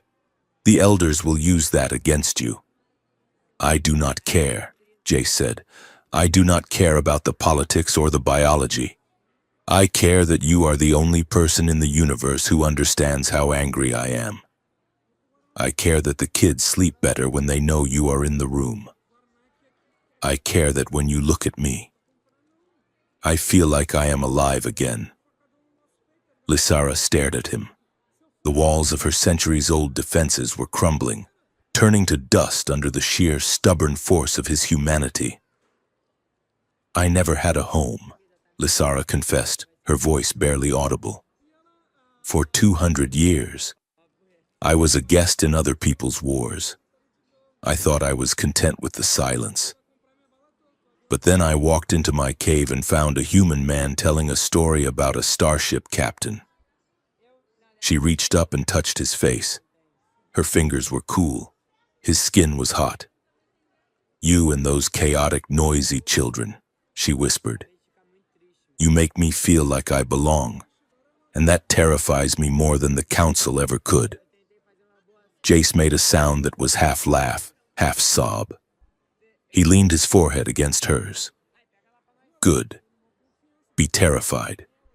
That means you have something to lose. So do not throw it away. I have to do this, Jace, she said, pulling back slightly to look him in the eye. Because I have something to lose. If I do not go, they will find us. They will kill you. And I will burn this entire galaxy down in grief. Let me save you. Please. The argument drained out of him, replaced by a desperate, aching clarity. He knew she was right. He hated it. But he knew it. If you die, Jace whispered, I am going to be very, very angry with you. I will try not to, Lysara promised. He kissed her. It wasn't tentative like the first time in the galley, nor was it driven by the hunger of the blood bond. It was a collision. It was desperate and fierce, a physical manifestation of the terrifying precipice they were standing on. Jace kissed her like he was trying to memorize the taste of her, the cold fire of her lips. Lysara kissed him back with a centuries-old hunger that had nothing to do with blood and everything to do with the soul. They moved blindly until they hit the narrow cot pushed against the wall. They collapsed onto it, a tangle of limbs in desperation. The outline of their bodies blurred in the dim light. There was a frantic shedding of layers, the heavy tactical vest, the long armored coat. Skin met skin, the contrast of her pale, marble-cool flesh against his scarred, warm humanity. The narrative did not need to linger on the mechanics of their union. It was enough to know that in the shadow of the orbital city, with death waiting for them in the morning, they sought refuge in each other. It was a fusion of fears and hopes. Lysara, the immortal weapon, allowed herself to be soft, to be held not as a tool but as a woman. Jace, the broken soldier, found a strength in her embrace that healed the jagged edges of his grief. They whispered promises in the dark that neither knew if they could keep. Stay with me, Jace murmured against her neck. Always, Lysara replied, pressing her hand over his heart, feeling the rhythm that she had memorized, the beat that had become her favorite sound in the universe. The night passed too quickly, dissolving into the gray, sterile light of the orbital morning. The transition from the intimacy of the cot to the cold reality of the plan was jarring. Lysara stood in the center of the main room, fully dressed in her ceremonial armor. She had polished the black plates until they shone like obsidian. Her hair was pulled back tightly, revealing the sharp, aristocratic lines of her face. She looked regal. She looked dangerous. She looked like she didn't know them. But her eyes, when they met Jace's, were full of apology. The door to the safe house hissed open. Two Nixari envoys stood in the hallway. They were tall, silent figures wearing white robes and porcelain masks that showed no emotion. They held a pair of energy shackles, bands of gold light that hummed with a suppression frequency. "Lysara of the House of Vylara," one envoy intoned, his voice synthesized. "You have invoked the right of return." "I have," Lysara said, her voice steady. "I surrender myself to the judgment of the High Council, and I deliver the stolen hybrids to the custody of the state." She gestured to Jace and the children. Jace was standing by the wall, his hands raised in mock surrender, his face a mask of grim determination. The children were huddled behind him, looking genuinely terrified. "The terms are accepted," the envoy said. He stepped forward and clamped the energy shackles onto Lysara's wrists. The light flared, and Lysara gasped, her knees buckling for a fraction of a second as the suppression field hit her nervous system. It was pain, pure white-hot agony designed to leash a predator. She forced herself to stand straight. She would not show weakness. "New mom." The voice was small. The toddler, holding his stuffed squid, had waddled forward. He looked at Lysara, then at the glowing shackles. Tears welled up in his eyes. "Why are you leaving? New mom," he cried. "Don't go." The words hit Lysara harder than the shackles. She looked down at the child. She couldn't touch him. She couldn't comfort him. "I have to go to work," Lysara said, her voice trembling slightly. "Jace will take care of you. Be brave, little one. Be brave like your father." The envoys pulled her away. Jace watched her go. His jaw clenched so hard a muscle feathered in his cheek. He waited until the door closed and the heavy footsteps faded down the hall. Then he dropped his hands. The fear vanished from his eyes, replaced by a cold, tactical fury. "Okay," Jace said, turning to the older kids. "Zoya, Malik, you heard the lady. She is going to work. Now it is our turn. Pack the gear. We are going to prison." The transport to the Nixari capital structure was a silent, tense journey. The capital was not a station of metal and glass. It was a biological wonder, a colossal living space reef grown from ancient coral and bioengineered bone. It pulsed with bioluminescent light, shifting from calming blues to regal purples. It was beautiful, and to Lysara, it looked like a mouth waiting to swallow her. She was marched through the rib-like corridors, past silent guards and staring courtiers. She was brought to the Chamber of Ancestors, a vast amphitheater located in the heart of the reef. The floor was a pool of translucent liquid that allowed the audience to see the stars beneath their feet. The stands were packed. Thousands of Nixari dignitaries, human senators, and military officials filled the seats. Hovercams buzzed through the air, broadcasting the event to the entire system. On the raised dais at the far end sat the High Council of Elders. In the center sat Elder Malakar, looking like a dried spider in silk robes. Beside him stood Senator Voss, looking smug. Lysara was shoved onto the central platform. The bioluminescence flared, spotlighting her. "Lysara," Elder Malakar's voice boomed, amplified by the organic acoustics of the chamber. "You stand accused of treason, of kidnapping, of conspiring with human terrorists to incite a hybrid insurrection." Lysara raised her head. The pain of the shackles was constant, a low-level scream in her blood, but she channeled it into anger. "I stand accused by liars," Lysara projected her voice, using the resonance of her own chest cavity. "I did not kidnap children. I saved them from a slaughterhouse that you approved. Gasps rippled through the crowd. Senator Voss stepped forward. This is absurd, Voss said smoothly. These are the ravings of a rogue agent. The facilities she speaks of are medical research centers. Are they? Lysara challenged. Then why is the project named Quiet Dawn? Why is there a sterilization retrovirus in the production queue? Silence, Malakar roared. He gestured, and the floor beneath Lysara spiked with energy. She fell to her knees, crying out as the pain doubled. You have no proof, Malakar sneered. You are a broken weapon, Lysara, a relic, and today we discard you. Lysara breathed through the pain. She looked down at the translucent floor. She could see the veins of the living station pulsing beneath her. She closed her eyes. She reached out, not with her voice, but with her blood. Zoya, she thought, projecting the thought with every ounce of strength she had left. I am in the network. Patch me in. Deep in the detention wing, 20 levels below. Zoya sat cross-legged on a bunk in a holding cell. A guard was unconscious in the corner, and the door was already hot-wired open. I got her, Zoya whispered, tapping her datapad. She is interfacing with the bioarchitecture. Dad, we are live.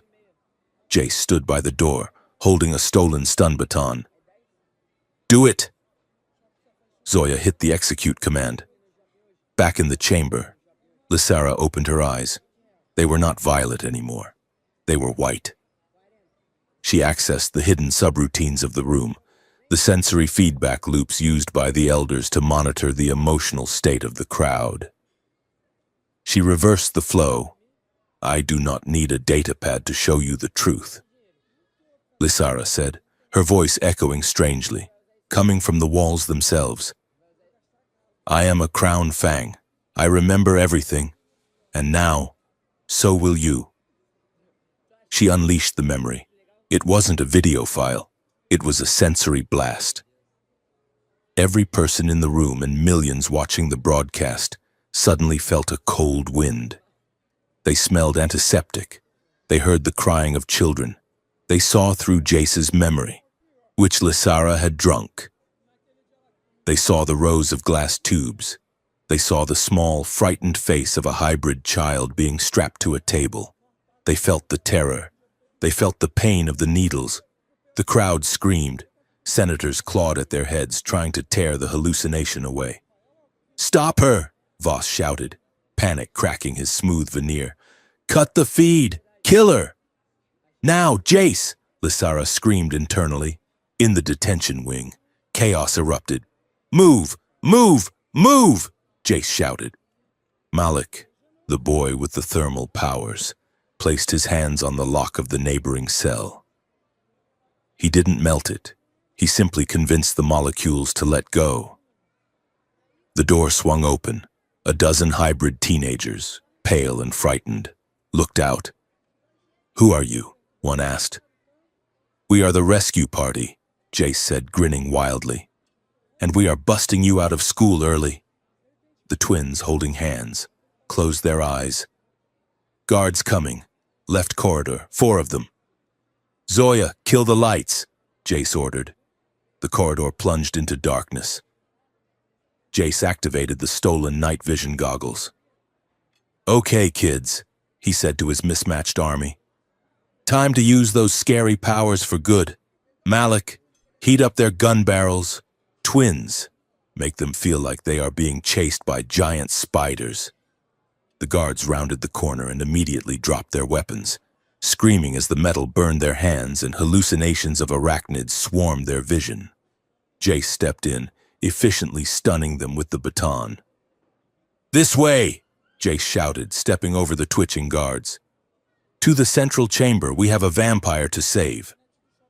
Back in the chamber of ancestors, the illusion faded, leaving the audience gasping and horrified. The truth had been felt, visceral and undeniable. Elder Malakar stood trembling, his face twisted in fury. He looked at Lysara, who was slumped on the platform, exhausted by the effort.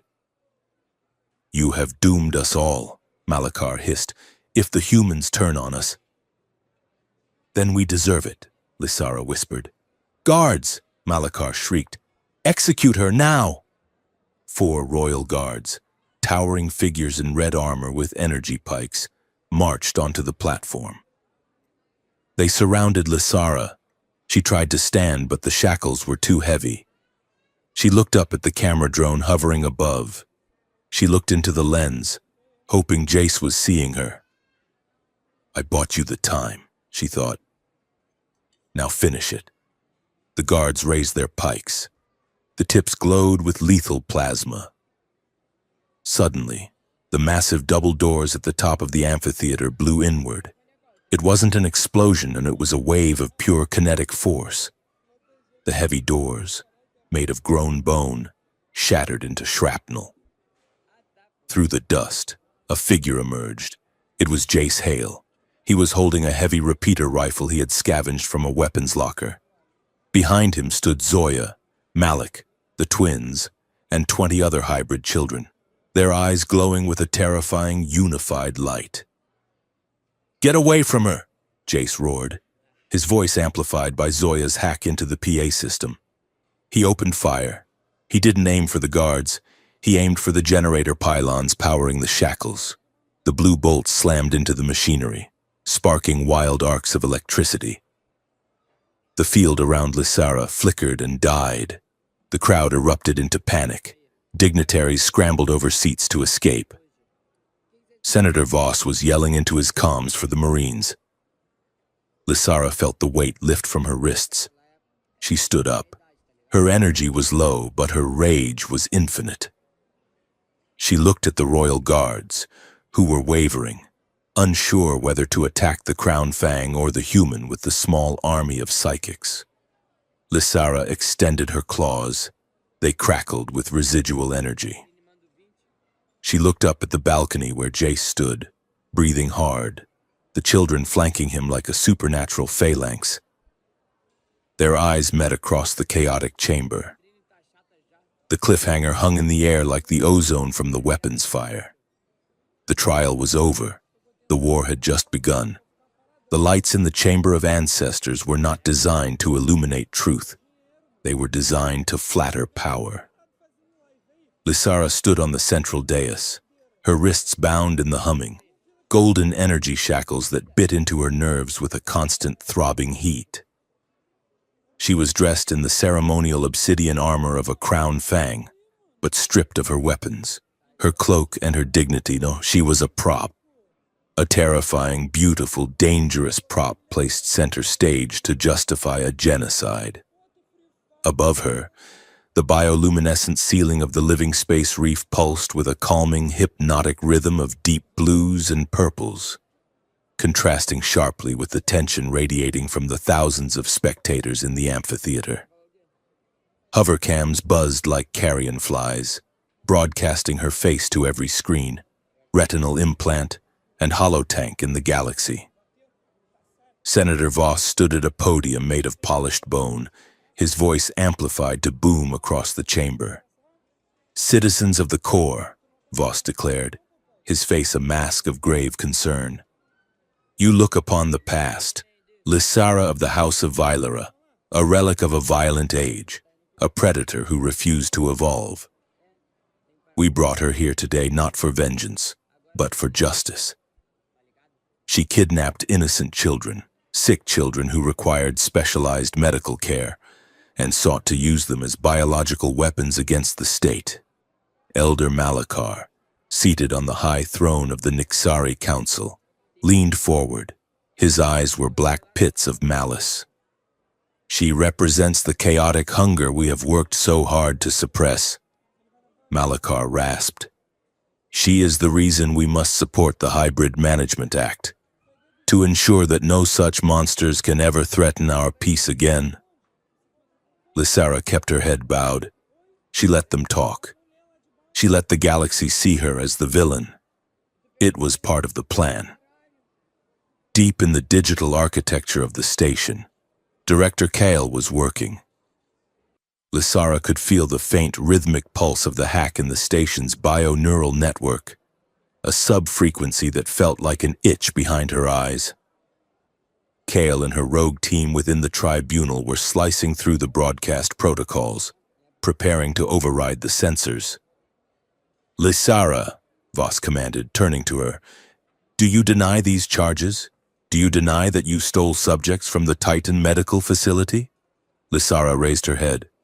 She fixed her violet eyes on the camera drone hovering closest to her. "I deny nothing," she said. Her voice was low, but the acoustics of the organic chamber carried it to the furthest row. "I am a predator.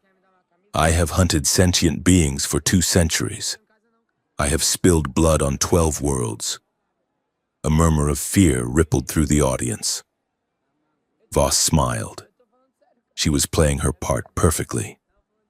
"But," Lysara continued, her voice hardening into steel, "I have never violated the first law of the Blood Covenant."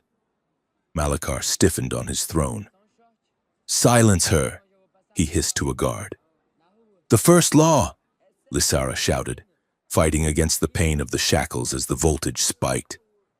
"The law that says no youngling shall be harmed, not by hunger, not by war, and not by politics." The feed flickered. Kale was making her move. "You call them patients," Lysara accused, staring directly at Voss. "But the file name is Quiet Dawn, a sterilization protocol, a mass execution of a bloodline you created and then learned to fear. You are not doctors, you are butchers." "Cut the audio," Voss screamed, slamming his hand on the podium. But the audio did not cut. Instead, the giant hollow screen surrounding the amphitheater glitched, turning from the senator's face to a scrolling wall of data. DNA sequences, funding logs, emails between Voss and Malachar discussing acceptable casualty rates for the hybrid children. "That is not possible," Malachar whispered, standing up. "The system is secure. The system is alive," Lysara said, a cold smile touching her lips. "And it remembers." 20 levels below the glistening pageantry of the chamber, the air smelled of ozone and scorched metal. "Door breach in 3, 2, 1, Jace Hale shouted. He kicked the locking mechanism of the security bulkhead. It had already been weakened by a focused thermal blast from Malik, and it crumpled inward with a satisfying crunch. Jace stormed through the smoke, his scavenged repeater rifle raised. He looked like a man possessed, covered in soot, bleeding from a cut above his eye, and grinning with the manic energy of a father who had absolutely had enough. "Clear left," Zoya shouted, sliding in behind him with a stun baton she had liberated from an unconscious guard. They were in the main control hub of the detention sector. It was a chaotic scene. Alarms were blaring a deafening red alert. Guards were scrambling to containment positions, but they were facing an enemy they had no training for. "Get back," a guard yelled, raising his weapon at the group of children. "Make him sad," Jace ordered, one of the twins. A small girl with pigtails and eyes that shimmered with psychic power stepped forward. She didn't attack the guard. She just looked at him and projected a wave of overwhelming, crushing sorrow. The guard lowered his weapon, his face crumpling. "I miss my dog," he sobbed, sliding down the wall. "He was such a good boy." "Sorry," the twin whispered politely as they ran past him. "Control room ahead," Jace said, checking his tactical display. "Malik, I need you to fuse the door servos once we are inside. We cannot let them flank us." "On it," Malik said, his hands glowing with heat. They burst into the control room. The technicians inside looked up in horror. Jace didn't shoot. He simply pointed at the massive screen displaying the detention roster. "Open them," Jace commanded. "All of them. Every cell. Every holding pen. Every lab." I cannot," the lead technician stammered. "I do not have the authorization code." "Zoya," Jace said. Zoya stepped up to the main console. She didn't type. She placed her hand on the interface panel. Her hybrid ability, technopathy, allowed her to speak to the machine in its own language. Authorization code is password 1234. Zoya deadpanned, her eyes flashing blue. You guys have terrible security hygiene. The board lit up green. Throughout the sector, 300 magnetic locks disengaged simultaneously. We have containment breach in blocks A through Z, a frantic voice screamed over the intercom. Okay, team, Jay said, turning to his ragtag squad. This is the part where we run. We need to get everyone to the central chamber. We are crashing the party. Are we sure this is a good idea? Malik asked, melting the door controls as ordered. There are a lot of people up there. That is the point, Jace said, reloading his rifle. We are not hiding anymore. We are going to introduce ourselves to the galaxy. High above, the situation was spiraling out of control. Senator Voss was sweating. The scrolling data on the screens was bad enough, but now reports were coming in of a mass breakout in the detention wing. Lock it down, Voss snarled into his comms link. I do not care about the PR anymore. Seal the detention sector. Vent the atmosphere. Sir, the security chief's voice crackled in his ear. There are 300 subjects in there, and our own personnel. Do it, Voss screamed, and flood the corridors with neurotoxin. If they want a war, give them a massacre. On the dais, Lysara heard him. Her enhanced hearing picked up the whisper of the order. No, she breathed. She closed her eyes. She felt the station's biorhythms shifting. Vents were opening in the lower levels. The hiss of deadly gas was beginning. Kale, Lysara screamed internally, projecting her thought through the hack. They are gassing the levels. Override the life support. Miles away, in the safe house, Director Kale was typing furiously, her hands a blur. I am trying, Kale muttered, sweat stinging her eyes. They are hard-lining the command. I can stop the venting in the main blocks, but the corridors... Lysara, I cannot save everyone. Lysara felt the death start. She felt the first hybrid child, a boy she did not know, running for freedom, choke and fall as the gas hit him. His fear flared in the psychic network like a dying star. It broke her. The restraint she had been maintaining, the careful political maneuvering, shattered. Lysara threw her head back and screamed. It was not a sound. It was a psychic shockwave. She pushed it out through the station's amplifiers, hijacking the live broadcast feed with the raw force of her grief and rage.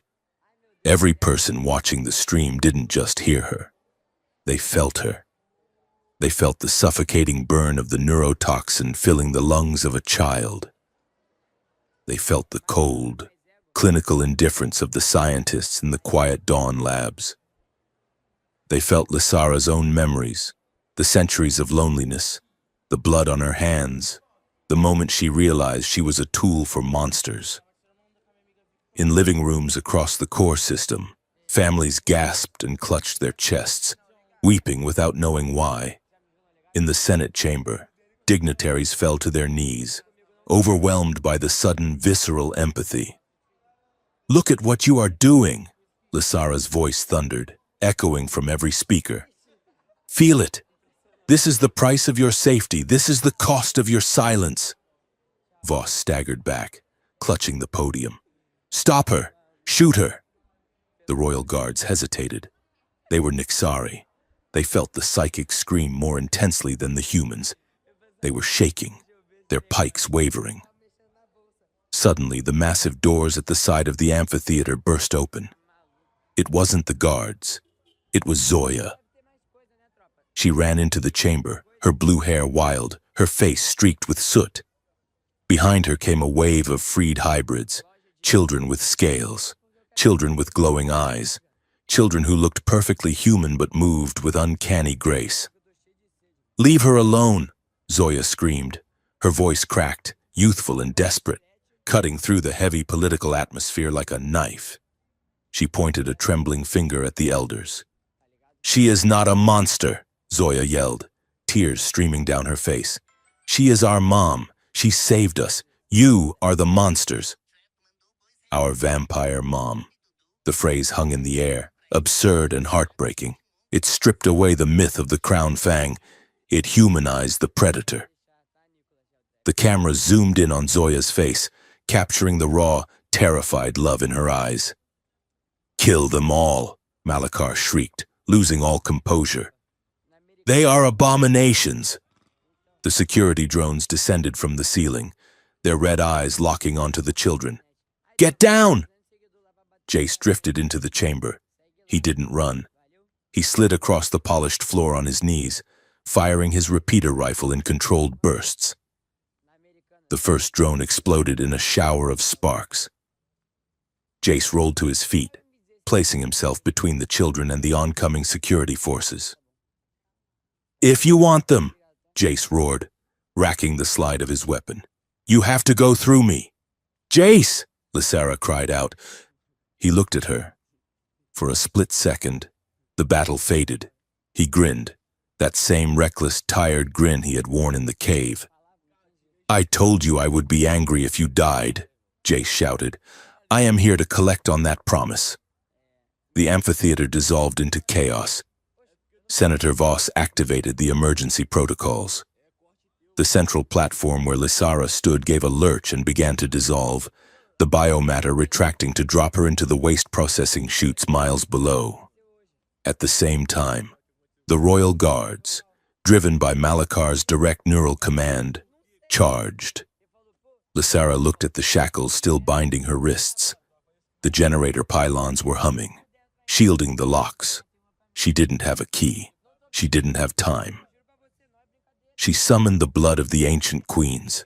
She tapped into the primal destructive force that lived in the marrow of her bones, with a roar of effort that tore the muscles in her shoulders.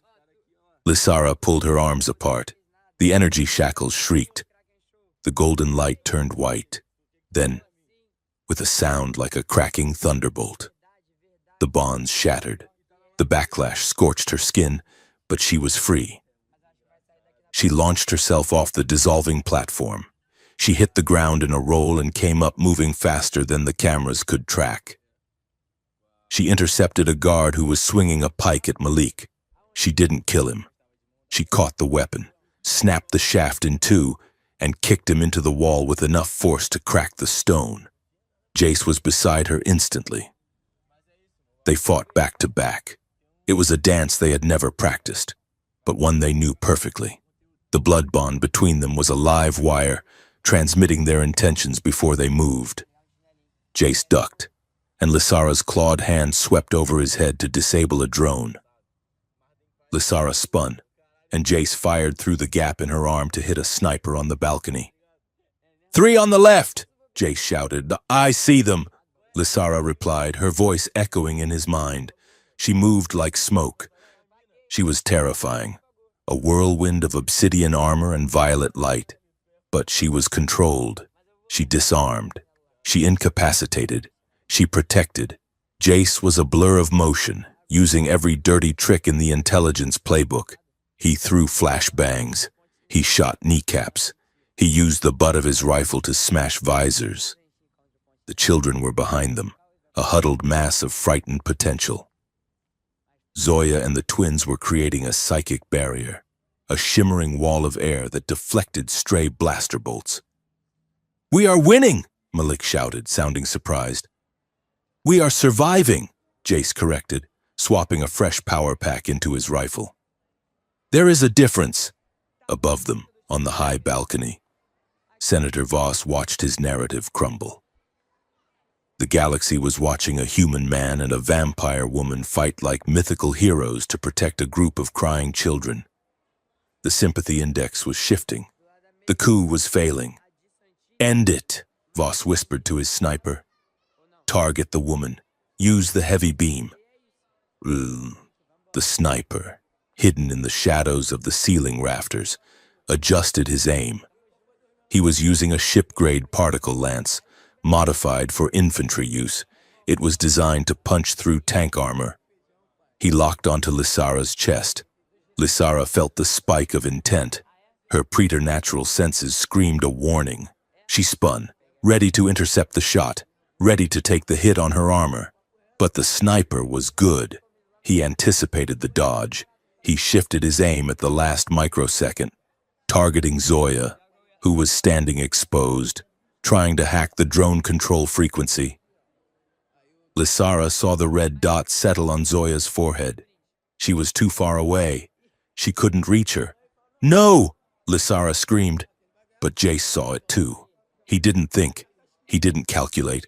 He did what a father does. He threw himself across the gap. The beam fired.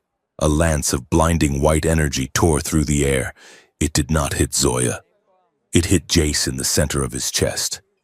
The impact was silent, but the shockwave knocked everyone to the ground. Jace was lifted off his feet and thrown backward, sliding across the polished floor. Smoke curled from the scorched hole in his tactical vest. "Dad!" Zoya screamed. Time seemed to freeze. The noise of the battle, the blaster fire, the alarms, the shouting faded into a dull, underwater roar. Lysara was there before his body stopped sliding. She skid to her knees, her armor scraping the stone. "Jace!" she gasped. "Jace, look at me!" She rolled him over. The wound was catastrophic. The beam had cauterized the flesh, but it had burned through ribs and lung tissue. It had clipped the heart. Jace's eyes were wide, staring up at the bioluminescent ceiling. His breath was a wet, rattling wheeze. "Did—" Jace coughed, a bubble of blood forming on his lips. "Did I save her?" "You saved her," Lysara sobbed, pressing her hands over the wound, trying uselessly to knit the flesh together with pressure. "You saved her, you idiot. You stupid, brave idiot." The fighting had stopped. The sight of the human falling had stunned the combatants. Even the royal guards lowered their weapons, sensing the shift in the universe.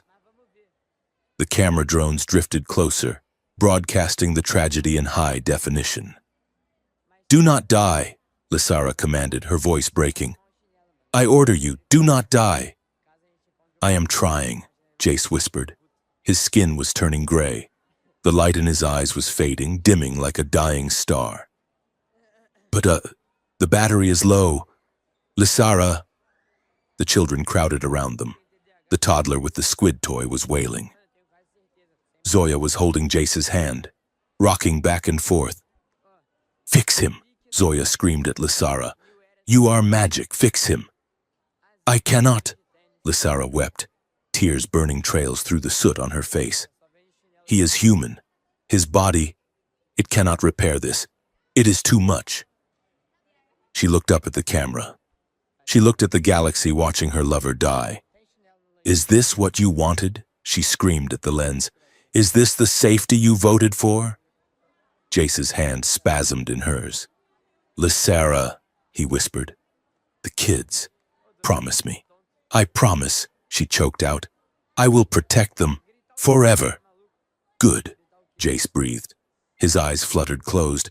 His heart gave a final stuttering beat and stopped. "No!" Lysara screamed. She felt his presence in her mind, the warm, chaotic, beautiful noise of Jace Hale begin to drift away into the silence. She couldn't let him go. She wouldn't. She looked at his still face. She looked at the wound. There was a way, an ancient way, a forbidden way, the right of the second heart. It was heresy. It was unnatural. It was the act of turning a sentient being into a hybrid, not born but made. It required the Nexari to give up a piece of their own immortal essence, to inject their own viral soul into a dying body.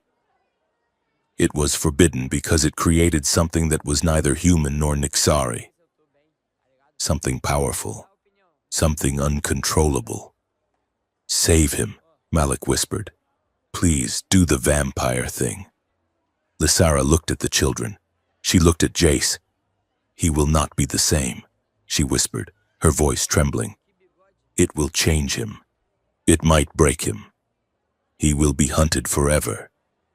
He wants to stay, Zoya said, squeezing Jace's cooling hand. I can feel him. He is scared, but he wants to stay. Lysara made her choice. She lifted her own wrist to her mouth. She didn't bite gently this time. She tore the vein open with her fangs. Her blood, thick, glowing with a faint violet luminescence, charged with the concentrated power of the royal bloodline, welled up. She pressed her bleeding wrist to the hole in Jace's chest. Stay with me, she commanded, pouring her will into him. Come back to the cave. Jace, come back to us. She channeled the bioenergy. It wasn't just blood, it was life force. It was the raw, creative power of the Nyxari biology.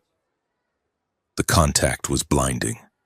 A shockwave of psychic energy exploded outward from the center of the room. It shattered the lenses of the camera drones. It blew out the lights in the amphitheater. The royal guards were thrown back by the force of it. The elders on the dais clutched their heads as the feedback screamed through their neural implants. Deep in the station, the hybrid sterilization machinery shorted out. The feeding circuits that allowed the elders to drain energy from the station overloaded and fried. On the floor of the chamber, the light around Jace and Lysara was blindingly bright, a swirling vortex of red and violet. Lysara screamed as she felt a piece of her own soul tearing loose, migrating from her body into his. It was agony. It was ecstasy. It was the ultimate violation of self and the ultimate act of love. The light faded. Smoke drifted across the silent chamber. Lysara fell back, gasping, her skin pale and translucent. She was drained, hovering on the edge of consciousness. She looked at Jace. The wound in his chest was gone, replaced by a patch of smooth, scarless skin that pulsed with a faint, rhythmic glow. He lay perfectly still. He was not breathing. Jace, Lysara whispered. The alarms of the station began to blare, a harsh, mechanical counterpoint to the silence of the dead man. The political order had collapsed. The conspiracy was exposed. The station was in chaos. But Lysara did not care about the galaxy. She only cared about the man on the floor. She reached out and touched his face. It was cooling. Open your eyes, she begged. Jace Hale lay still in the center of the wreckage, suspended between life and death, between human and monster, while the universe held its breath, waiting to see what would wake up. The capital structure of the Nyxari looked like a great wounded beast that was slowly learning how to breathe again. 3 weeks had passed since the broadcast that shattered the political spine of the sector. The colossal bioorganic reef that served as the seat of government was covered in scaffolding. Swarms of repair drones buzzed around the shattered amphitheater like silver insects, stitching the living bone back together with laser sutures. The air in the corridors, once silent and heavy with the weight of ancient oppression, was now filled with the noise of a galaxy in transition. There were protests in the lower atriums, but they were not riots. Humans, Nyxari, and hybrids stood side by side, holding placards that demanded the repeal of the Hybrid Management Act. The atmosphere was tense, vibrating with the fragility of a ceasefire that everyone was terrified to break. The conspiracy was dead, or at least, its head had been cut off. Senator Voss was in a containment cell awaiting a tribunal that would likely last for the rest of his natural life. Elder Malachar had fled into the deep void, a fugitive hunted by his own people. The Quiet Dawn program had been exposed in every data net from the core to the rim, the files uploaded by Lysara and Jace becoming the most downloaded document in history.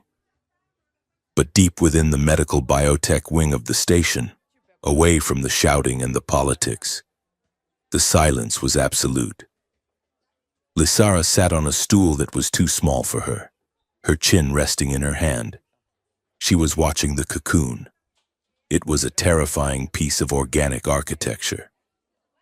Suspended in the center of the room by thick, pulsing vines of nutrient tubing, the chrysalis glowed with a faint rhythmic violet light. It was translucent, but the substance within was thick and shifting, obscuring the man inside. Jace had been in there for 21 days. Lysara looked at her own wrist. The scar where she had torn her vein open to feed him her essence had healed, leaving a silver line against her pale skin. But the fear inside her had not healed. She had done the unthinkable. She had performed the rite of the second heart. She had taken a dying human man and forced the raw, chaotic vitality of an immortal predator into his failing system. It was a ritual forbidden by the ancients because the results were unpredictable. Sometimes it created a god. Sometimes it created a monster. Sometimes it created a corpse that refused to stay dead. "He is taking his time," a small voice said. Lysara turned. The door to the medical suite was open. The 9 children stood there, a huddled mass of anxiety and hope. "Regeneration is not a race, Zoya," Lysara said softly, beckoning them in. "Come. He can hear you, I think." The children filed in. They had been here every day. The sterile glass walls of the medical bay were covered in drawings they had taped up. Crude crayon depictions of Jace with giant bat wings. Detailed schematics Zoya had drawn of his potential new neural pathways. A sticky note from the twins that simply said, "Wake up, Dad." The toddler, holding his battered squid toy, walked up to the glowing cocoon and pressed his small hand against the warm surface. "Sleeping," the toddler whispered. "He is just recharging," Malik said, though his voice wavered. "Like a battery. Right, Lysara?" "Yes," Lysara said, forcing a confidence she did not feel. "His body is learning how to be new. It is a difficult lesson." "Do you think he will have laser eyes?" one of the twins asked. "Or maybe he can turn into mist. That would be useful for sneaking snacks." "I hope he is just Jace," Zoya muttered, crossing her arms. "I do not need a dad who eats people." Lysara flinched. The words cut close to her own terror. "He will not eat people, Zoya. I will teach him. The hunger is not a master. It is a biological engine. It can be managed." As if responding to her voice, the cocoon shuddered. The rhythmic light inside spiked, turning a bright, alarming white. The fluid within began to churn. The nutrient vines hissed as they detached, retracting into the ceiling. "Back!" Lysara commanded, standing up and shielding the children with her body. "Give him air!" The membrane of the cocoon tore open with a wet, organic sound. Thick, viscous fluid spilled onto the floor, steaming in the cool air of the room. A figure collapsed out of the breach, landing on hands and knees in the mess. Jace Hale gasped, a sound that was less like a breath and more like a drowning man breaking the surface. He coughed, expelling fluid from his lungs, his back arching in a spasm of agony. Lysara was beside him in an instant. She did not care about the slime. She grabbed his shoulders, steadying him. "Breathe," she instructed, her voice calm and commanding. "Slowly, Jace. Your lungs are new. Do not fight the air." Jace lifted his head. He was shaking violently. He was naked, his body lean and scarred, but the massive burn wound on his chest was gone. In its place was a patch of skin that shimmered with a faint, pearlescent scaling. He opened his eyes. The children gasped. Jace's eyes were no longer the warm brown they had been. The irises were a striking, electric violet, ringed with gold. They glowed with a low-light luminescence that cut through the shadows of the room.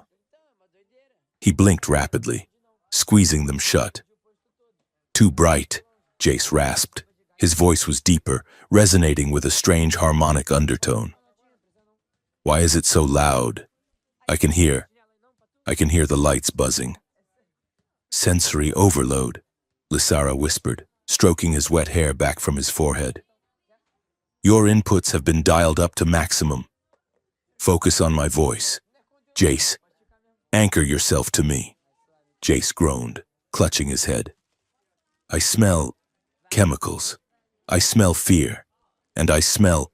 He stopped. His nostrils flared. He turned his head toward Lysara's neck.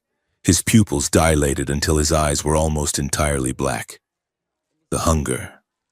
It was waking up. Lysara saw the instinct take over.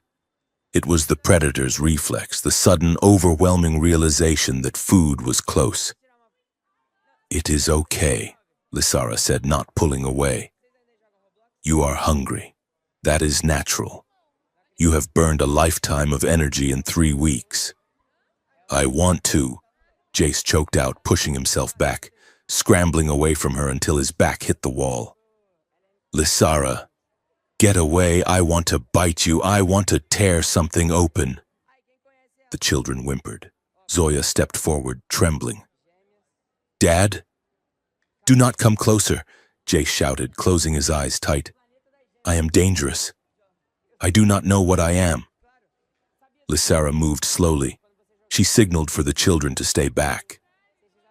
She approached him like one approaches a wild animal, low, non-threatening, telegraphing every move. You are Jace Hale, she said firmly. You are a father. You are a storyteller. You are the man who walked into a Nixari death cave with a plasma pistol and a bad attitude. This hunger? It is just noise. It is just static on the radio. Turn the volume down. Jace was panting, his claws new, sharp, and terrifying, digging into the metal floor. I cannot turn it off. It screams. Then scream back, Lysara said. She reached out and took his face in her hands. She forced him to look at her. Look at me. You trust me? Jace looked into her eyes. He saw the centuries of control she held. He saw the love that had brought him back from the dead. I trust you, he whispered. Then listen, Lysara said. You do not need to hunt.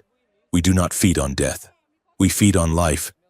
And you will never ever hurt them, because you are stronger than the instinct.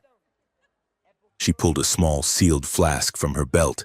It contained synthetic blood, rich and nutrient-dense, used by civilized Nixari. She popped the seal.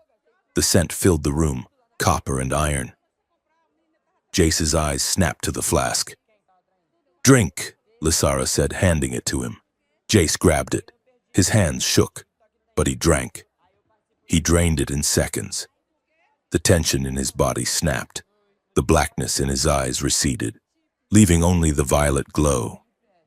He slumped against the wall, the feral energy draining away, leaving him exhausted and human again. He looked at his hands. He looked at the claws, which were slowly retracting into his fingertips. He looked at Lysara, then he looked past her, to the 9 terrified faces watching him. Hey, team, Jace croaked, a weak, lopsided smile tugging at his mouth. Sorry about the drama. I think I woke up on the wrong side of the species. Dad! The twins broke the line. They ran to him, ignoring the slime, ignoring the glowing eyes. They tackled him in a hug. Zoya followed, then Malik, then the toddler. They buried him in a pile of limbs and tears. Jace laughed. It was a wet, choked sound. He hugged them back, burying his face in their hair, smelling the soap and the sweat and the wonderful grounding scent of his family. I thought you were gone, Zoya sobbed into his shoulder. I was, Jace whispered, looking over her head at Lysara. But someone pulled me back. Lysara watched them, tears streaming silently down her face. She felt a profound, shaking relief. He was not a monster. He was still Jace. He looked at her. He reached out a hand, palm open. Lysara took it. He pulled her down into the huddle. Thank you, Jace whispered against her ear, his voice rough with emotion. You crazy, wonderful vampire. You are welcome, she replied, pressing her forehead to his. You stubborn, impossible human. Hybrid, Jace corrected, kissing her cheek softly. I think the paperwork is going to be a nightmare. The recovery was slow, but the world did not wait for Jace to learn how to walk without denting the floor. A week later, the door to the safe house, now upgraded to a diplomatic suite, opened to reveal Director Kale and a delegation of young Nixari officials. The Transitional Council is in session, Kyle said, looking at Lysara. We have drafted the initial framework for the Sentient Rights Accord. It bans the weaponization of biological assets. It grants full citizenship to hybrids. That is good news, Lysara said. She was standing by the window, watching the traffic of the core. Jace was sitting on the couch, teaching the toddler how to retract his new claws without popping the inflatable ball he was holding. We need a leader, one of the young Nixari said, bowing low. The High Council is dissolved. The people are looking to the House of Vilara. You are the Crown Fang. You are the hero of the broadcast. The throne is yours. Lysara. Lysara turned. She looked at the young official. She saw the hunger for a savior in his eyes. No, Lysara said. The room went silent. I am not a queen, Lysara said firmly. Queens sit on thrones and sign orders that send other people's children to die. I have done enough of that. But who will lead us? The official asked. You will, Lysara said. You and the humans and the hybrids. Build a council that talks instead of dictates. I will not be your monarch. She walked over to Jace, placing a hand on his shoulder. I have a new job, she said. I am a mother, and I am a partner. That is a much harder job, and it pays significantly less. But the benefits are better. Jace smirked up at her. Dental plan is terrible, though. Lysara looked back at Kale. We are leaving the core. We are going back to the frontier. To the cave? Kale asked, surprised. It is safe now, Jace said. We cleared the surveillance. We disabled the weapons. It is just a big empty house. And there are a lot of kids out there. Hybrids, orphans, refugees who have nowhere to go. We are going to open the doors. A sanctuary, Kyle mused. A school, Lysara corrected. Where they can learn that being different does not mean being a weapon. The journey back to the volcanic planet was done in style. Rian had upgraded the rusty bucket with government funds, a consulting fee for his role in saving the galaxy. The ship now had working gravity, a fully stocked kitchen, and seats that didn't smell like engine grease. But for Jace, the trip was a learning curve. I cannot believe I have to drink this stuff, Jace complained, holding a pouch of synthetic blood plasma. It tastes like copper pennies and despair. It is rich in iron, Lysara said, lounging in the pilot's seat. Drink up. You are looking pale. I am supposed to be pale, Jace countered. I am undead adjacent. The kids found his transformation endlessly entertaining. Dad, Zoya said, walking into the cockpit. It is noon ship time. Why are you awake? Because I am an adult and I make my own schedule, Jace said, yawning widely, exposing his slightly elongated canines.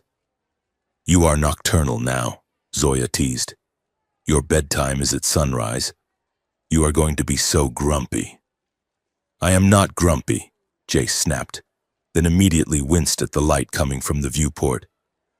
Okay, maybe I am a little light-sensitive. Pass me the sunglasses. He put on a pair of dark shades. How do I look? Like a midlife crisis, Zoya said, grinning. Lysara rolled her eyes, but her smile was genuine. I think he looks dashing, in a tragic sort of way.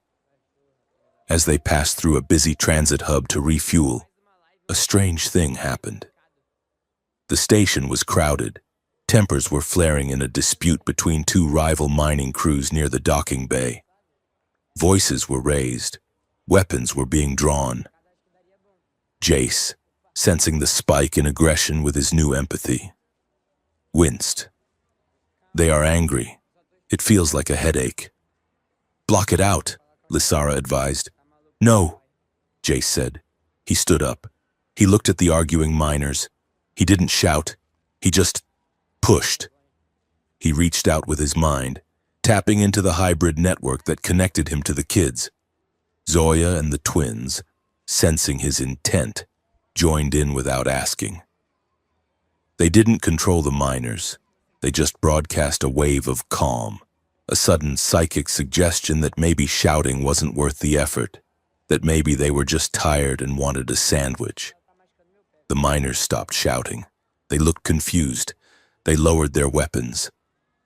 I am going to get a coffee, one of the big miners grumbled, walking away. Yeah, me too, the other agreed. Jace slumped back in his chair, rubbing his temples. Did we just do that? Lysara looked at him with wonder. You de-escalated a riot with a thought. That is not a Nixari power. That is not human. It is hybrid, Jace realized. We do not just feel emotions and we can dampen them. We are emotional heat sinks. A new model of strength, Lysara murmured. Not to dominate, but to pacify. The galaxy needs that. Later that night, or what passed for night in the ship's cycle, Jace and Lysara sat alone in the observation deck. The children were asleep. The tension between them had shifted. It was no longer the desperate, frantic clinging of two people about to die. It was deeper. It was the quiet, solid gravity of a binary star system. Jace traced the line of Lysara's hand with his finger. So, he said softly, we are really doing this. We are moving 9 kids and 2 vampires into a cave. 1 vampire and 1 hybrid, Lysara corrected. And yes, it is madness. It is perfect, Jace said. He leaned in and kissed her.